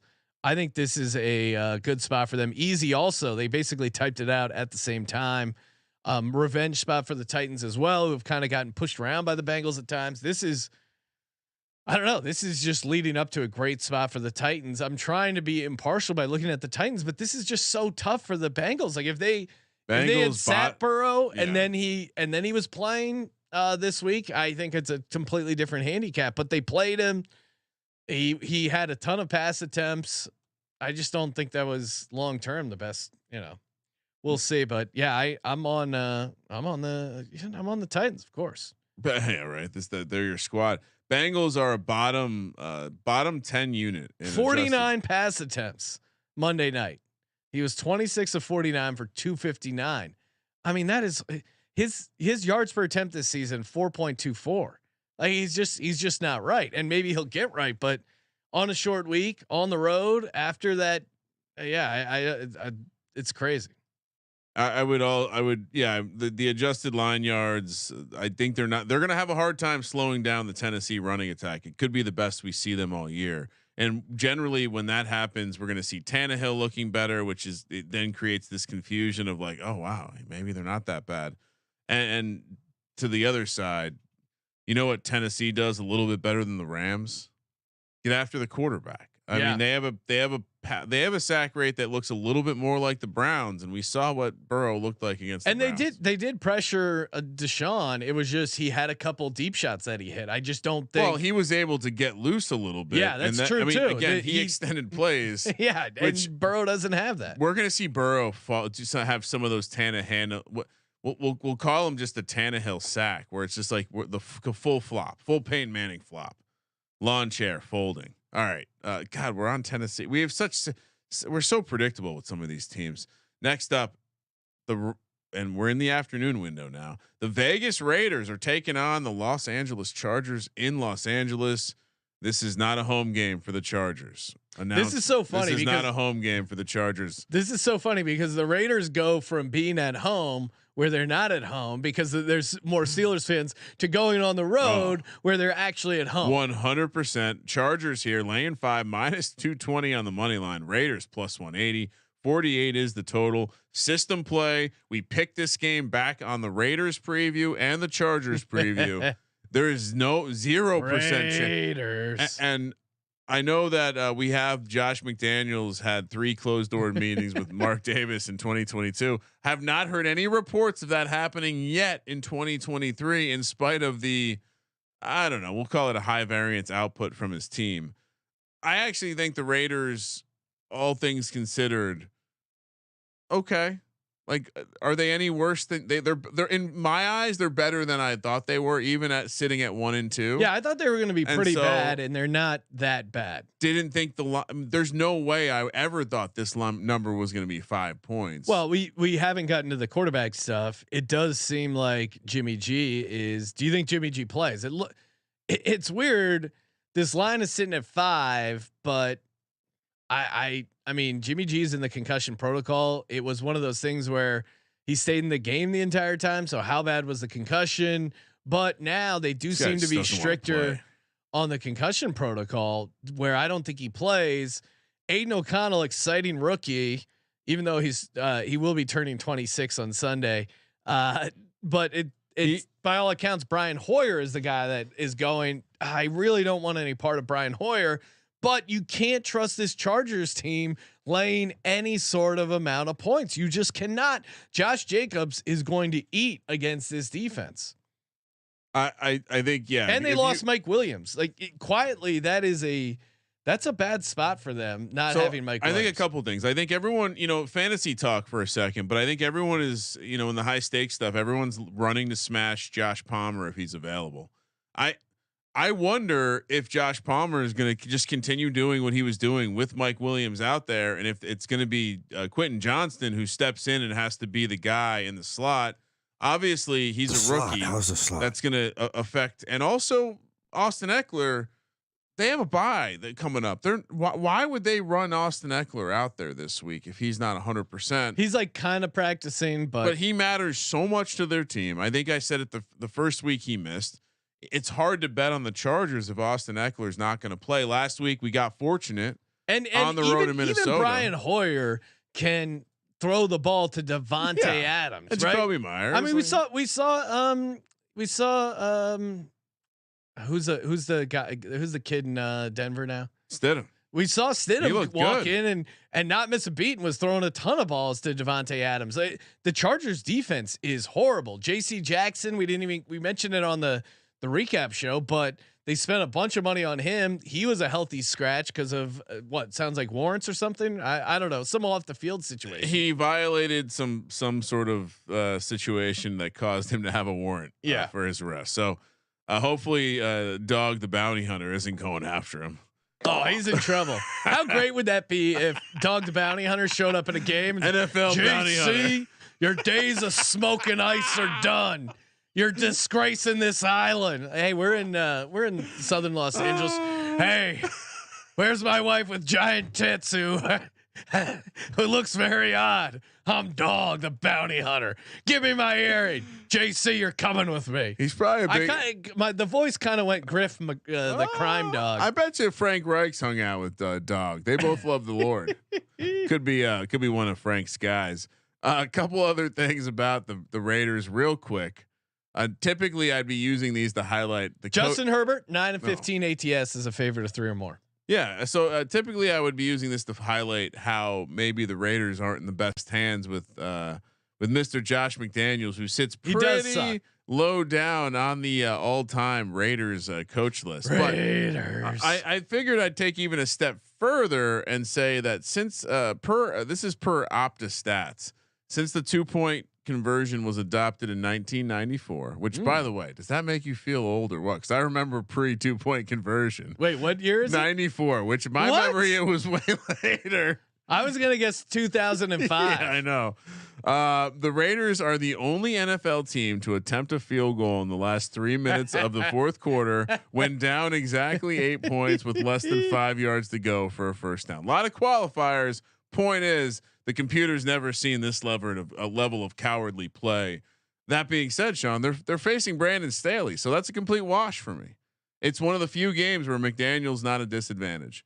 So obviously, system this play. is just you got to watch this game for the coaching alone. If I'm the Chargers, I leave Eckler out one more week to get him the bonus week, and I think to your point, I think replacing Mike Williams is going to be a little bit more difficult than just swapping in another dude.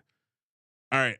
125 on the West Coast. We got the Patriots. We got the Cowboys. We got It's a baby fucking wheel, man. We got Zeke revenge game? spot. Oh my goodness! I never thought I would see the day. The Cowboys are laying 7 minus 290 on the money line. Patriots plus 235. 43 is the total. Oh boy. So what does Zeke hate more, the Dallas Cowboys or calorie restrictive diets, Ryan? do you think when he packed for this road trip in the luggage that Dak gifted him on his birthday, he got emotional? When he was putting in the one belly shirt, the one that Dak gave him that he really liked, a little tear ran down his side. Oh, he's going to be in the away locker room, Sean. It's going to feel different. This is crazy. The line moved from 4.5 to 7. I mean, you always that Jets Patriots outcome last week was arguably like the most predictable outcome of the year, right? Yeah, no. What do you mean 4? It went to 7.5 to 7. No. It was the line. There was a point where Dallas was only favored by 4.5. Really? Yeah. What? Yeah. I don't. That's crazy. I would need to see more data. I mean, that doesn't make any sense to me. I mean, I guess is Diggs a big deal? Was losing Diggs, late in the week more going to affect that game than it is going to carry forward? Is maybe it was just the offensive attack of the stalwart Arizona Cardinals. We should keep track of would have been a close your eyes special, but they're favorites, and the Cowboys actually qualify for it this week. 2 other teams do as well. Maybe we should start keeping track of those because the Cowboys should be a close your eyes special, but they're favorites. That to me is a good time to fade them. The Patriots, of course, signed Will Greer. Do they need a quarterback, or are they loading up on stealing the Cowboys signals? I love it. There's no way McCarthy has backup signals, so probably a good move. Ramondre Stevenson really hasn't done much for the Patriots. That's been a big surprise. 46 for 134. The Pats defense, I think, has played pretty well. I mean, in hindsight, holding the Dolphins at 24. They did a good job slowing down the Eagles offense, the Jets offense, whatever, right? They were always going to dominate them, but I think the Patriots defense is pretty good, and the Cowboys are dealing with some offensive line injuries. This is a great opportunity for Matthew Judon to get going here. Belichick has been good ATS in back-to-back road spots. It sucks they lost last week. No, it doesn't. I'm just kidding. That they have Dallas also looking ahead to San Francisco. And look, I think we're gonna find a way to be a little cute here. Take the Patriots. Take Zeke in the revenge game because his teammates will know how much it means to him. Boston Capper chiming in the YouTube chat. I'm guessing he loves the Patriots. No, he says we suck, but we'll cover, which I feel like is a good analysis of this game. I think they're gonna hang around with Dallas and they'll get up for this game. Yeah, and again, I think I gotta wonder what happened with Dallas last week against the Cardinals. Was it just the Jonathan Gannon effect? Was it something else? Was everyone emotionally distraught because Diggs got hurt? Maybe we need to test out Trey Lance. Maybe just a little bit. See what he looks like. Trey Lance is trending, which you feel so bad. Just kidding. Fuck Dallas. Fuck Dallas. Give me the Patriots. Hey Ryan, Hall of Fame bets, baby. Win bigger by betting smarter this NFL season with Hall of Fame bets, the sports betting analytics platform for parlays, player props, game lines.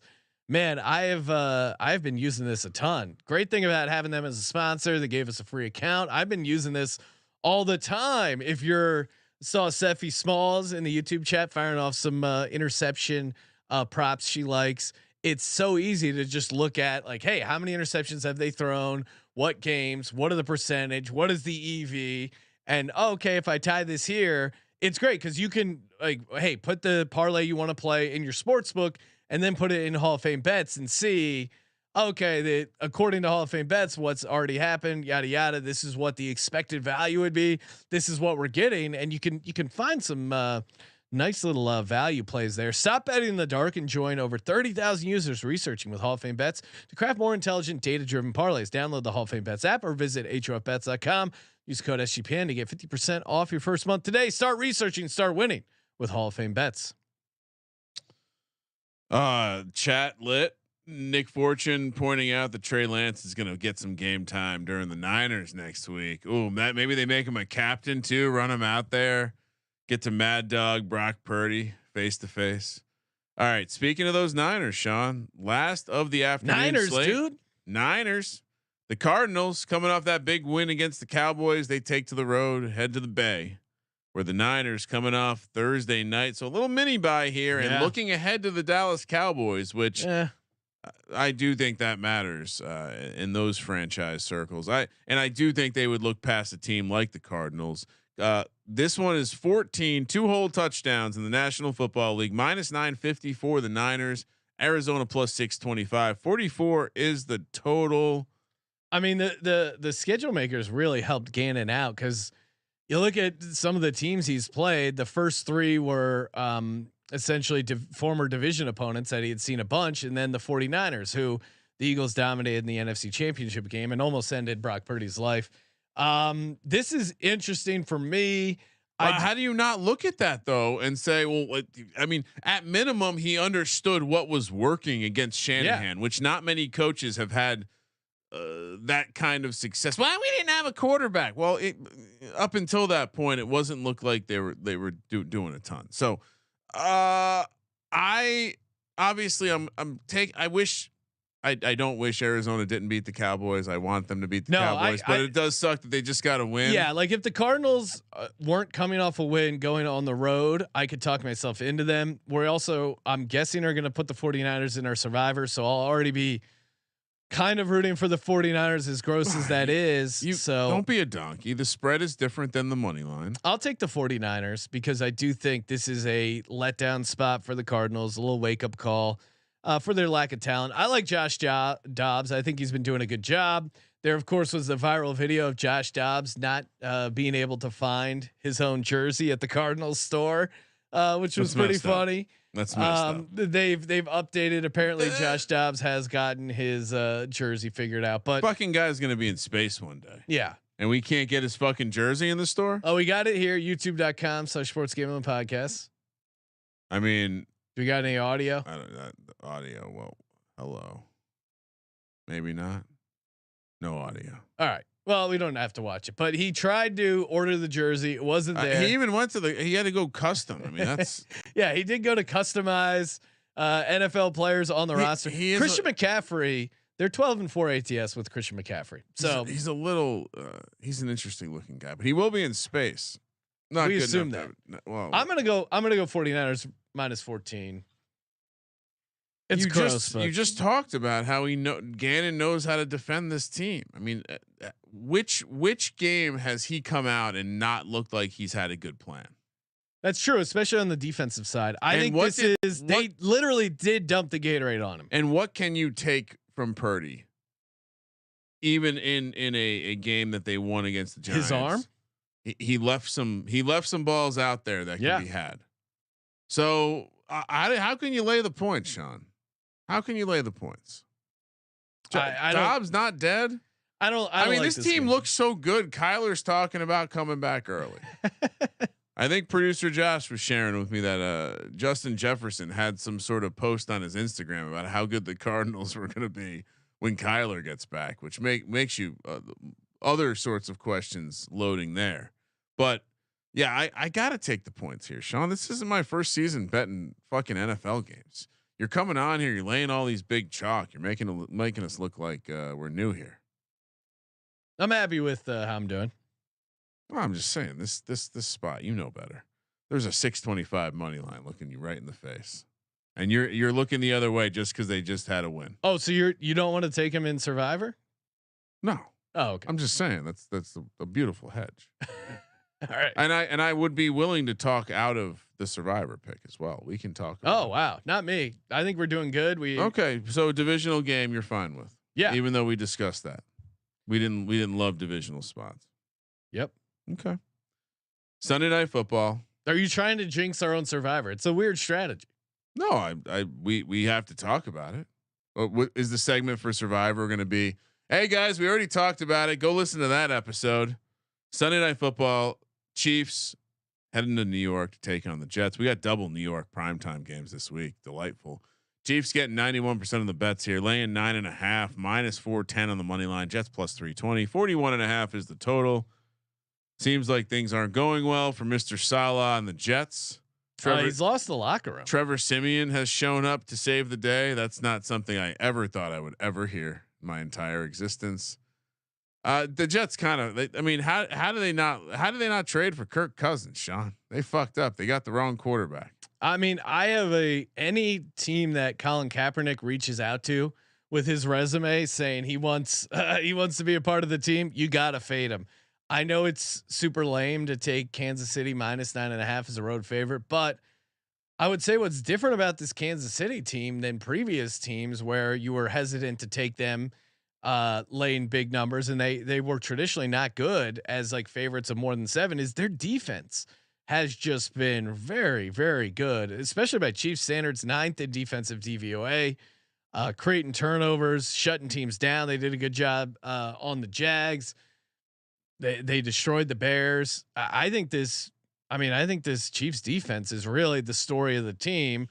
Besides, of course, Travis Swift or whatever. I think this is, you got to lay the chalk here with Kansas City. Yeah, I think are you not worried about the added pressure of all the new fans that will be in the building to watch Travis? I mean, their take on football is going to be so weird after watching the Chiefs destroy the Bears and then destroy the Jets. They're like, football is so fun. Your team always wins by a lot of points. Yeah. Are they really going to start Zach Wilson? Yes. Do you believe the stories? What stories About like how bad it's gotten? Yeah, but they brought in Trevor Siemian. He's not taking first team reps. No, I know, but do you believe the stories about him losing the locker room? Oh, 100%. I mean, then you can't in the NFL. You can't take a team with quit. Yeah, they showed, and I think you're going to see a little bit of quit out of this Jets defense, which will really unravel things. But again, I like it just because of the Chiefs defense. Chiefs. Remember when the Chiefs were -160 to win the division? That was good times. It was the same price as the Jags. That's Monday Night Football. We got Gino full of letters in his mailbox, and we got Vanilla Vic. The Seahawks. We're looking at a 1.5 point favorite spot. Look at it. When we grabbed the numbers, for whatever reason, the place we grabbed them from had the Giants as the favorite. Most places had it at a pick 'em. -105 for the Seahawks. Seattle is -115. Pete Carroll as a dog. The Giants -115. 47 is the total. Seattle, of course, looking ahead to their bye week, getting all the bets here for some reason. Giants mini bye week. Giants also coming off we'll call it. They've now faced two of the tougher defensive fronts they're going to see. Seattle is not that. Seattle has provided every team they've played so far this year with their highest point total.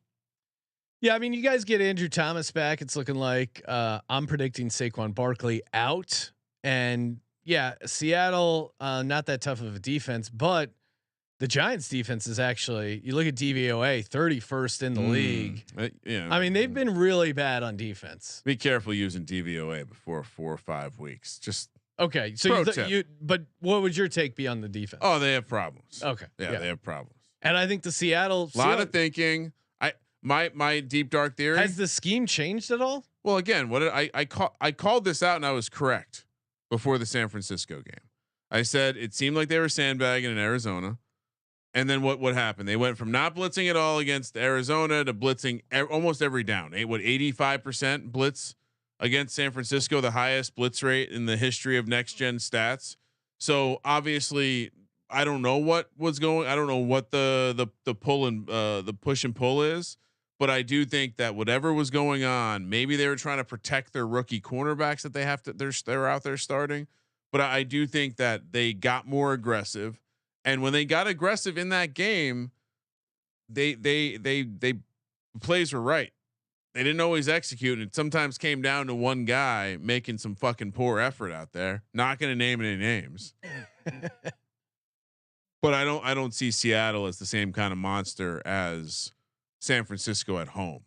I especially don't see Seattle on the road here. Well, the spread reflects it, but I also think that when you look at the opportunities that the Giants defense created for themselves, a number of interceptions kind of in and around the hands of those defensive backs. And I'm willing to bet that regresses back towards one of those, maybe two being caught if Gino fucks around in the same way. I actually kind of like their defensive backs in the matchups against the receivers. And I do think that they have been looking to be headed in the right direction against the run if the linebackers could get their head out of their ass. But I think that you nailed it. The health on the offensive line is the key, and it's not just Andrew Thomas. It's Ben Bredesen. I think we're finally going to see what it looks like with the Zudo out there and not fucking Mark Lewinsky. And you ever find that blue dress of Lewinsky's? Oh, and that's come on, I'm having fun over here. That's all right. A nice little. You have to know when nice to little come. cigar joke amongst friends. But yeah, I think I think this is certainly going to look like a lot less friction on the defensive side of the ball from Seattle. And I think that when that happens, the Giants have the opportunity to look fine on offense because again, they don't have that defensive front like Dallas or San Francisco. Yeah, I gotta fade Daniel Jones in primetime. Sorry, Kramer. No, that's fine. I mean, you're hanging out with those casuals. 1-12 Really in primetime. 0-5 straight up. Hasn't looked that good. I think football's a team sport. No, it is. So it's cool. You want to try to make it about one person. Their team isn't that good. Give me the Seattle Seahawks as a dog. What are we talking about here? Not even going to throw it in a teaser. Oh yeah, certainly. Hanging out with those casuals too much. Not even talking about teasers. Time for the lock, dog, and tease. Kramer, what do you got for the folks? I think you should go first. Okay. Why is that? Last week didn't go so good. Did you go first? I went first. I went first, didn't I? No, because you've. I mean, I would love to go first. Double check the. No, it would be impossible to double check. I'm in the middle of about to give out my locks. The Okay. last thing I want to do is be distracted by double checking something. All right, let him fly, Ryan. All right, lock number 1. And again, I feel like I'm going to be in this position anytime. I think you did go first. Now that I think about it, no, maybe not. I feel like I'm going to be in this situation anytime that Deshaun Watson's laying points. But give me Lamar Jackson and the Ravens +3. Oh wow. Lock number 2. Buffalo Bills. Oh man, it's Going not going to be pretty. Going against Tua. I think you're going to feel foolish when Tua looks a little bit more human against this Buffalo defense. Dog.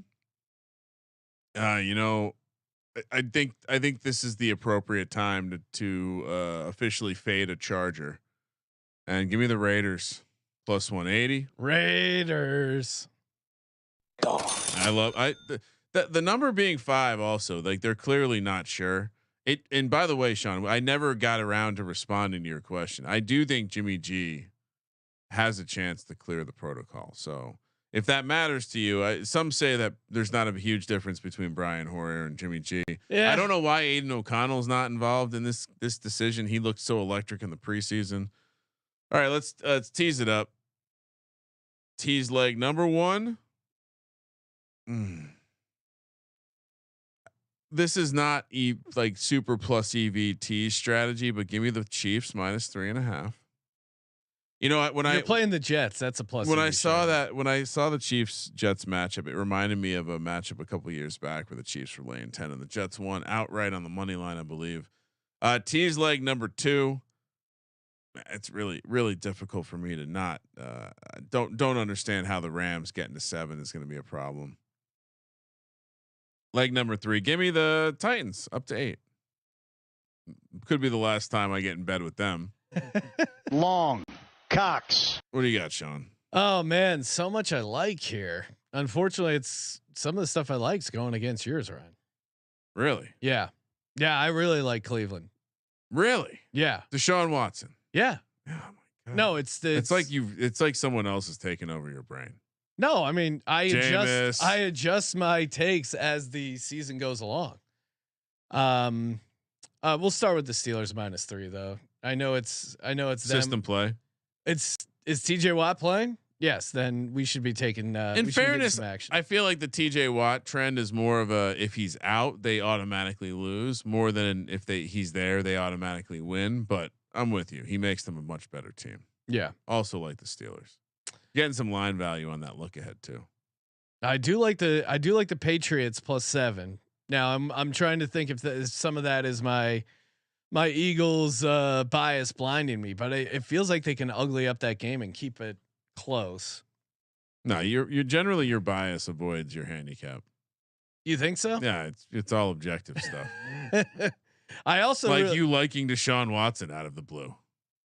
That's weird. As a favorite. No, Stefanski is. It's weird. I like the Cleveland Browns defense. Yeah, 100%. Oh, I do too. As when they're dog good, favorite bad. I'll you go. Give out some more picks. I'll go Jacksonville -3. Lock that up. For my dog. What? Oh, I can't wait to I mean, this we're gonna see each other, and you're already gonna be angry. For my dog, give me Tampa Bay Bucks on the money line, getting it done. They are. I assume you're not playing the Jags on your good card. Oh no, I am. Gonna save that for the side. Tampa Bay Bucks on the money line plus 140 for my tease. KC down to 3.5. Oh no, we're both teasing that. Seattle up to 7. I mean, Ryan, would you rather me take Seattle plus 1 or? You take whatever you want, Sean. Okay. And then I'm not gonna play defense like you. And then Rams plus 7.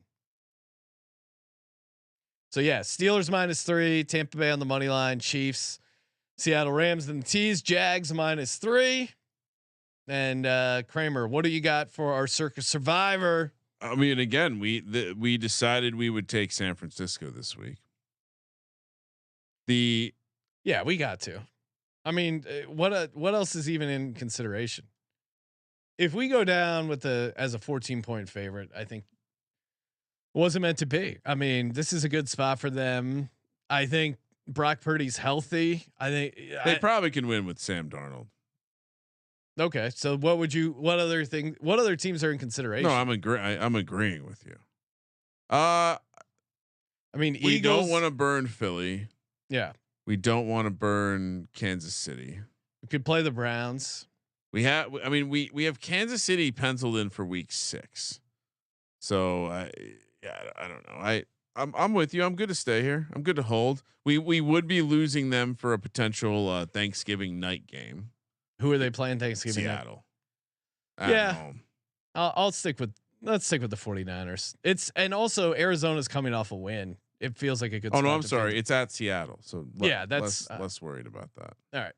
So for our Circa Millions, we got the Ravens +3, got the Steelers -3, Buffalo -3, Jacksonville -3, and then what about our bonus play? Assume you're going to want to put something chalky in to match the rest of the card. Maybe Minnesota. I don't hate Minnesota. We can't play Tennessee again. We could do the Raiders. I could do the Raiders or the Patriots. Those are two that are jumping out to me. Those are close to being on my lock card. Yeah, I would say if we're picking between the Titans, the Raiders, and the Patriots, it's the Raiders. And we'll see what the circuit gives them out at. It could be 7. I wouldn't be surprised. So Circuit Millions, Ravens +3, Steelers -3, Buffalo -3, Jags -3, and Raiders +5. Any sort of crazy DGen parlay you want to give out, Ryan? I mean, a lot of 3-point spreads or smaller. There's nothing spreads. we can get to bonkers wise. I think I'll give out some good stuff on the prop show because. Yeah, they're all like small dogs, and I don't think Arizona has a chance to win outright. So, yeah, or the Jets. I mean, come on, what are you trying? Tyler's saying 2-hour episode. Wow. Oh, love you too. I must hate football. Hey, everyone loves football. I feel like we've been doing this pretty consistently this football season. There's no buys, so we got to give the folks what they want. Yeah, we got some feedback that we didn't talk for long enough about the Lions the other week. So really? No, I'm just. We love all our teams. Hey, we'll be back tomorrow night. We're going to do the props show after Thursday night football. Of course, smash that subscribe button. sportsgamblingpodcast.com/Patreon.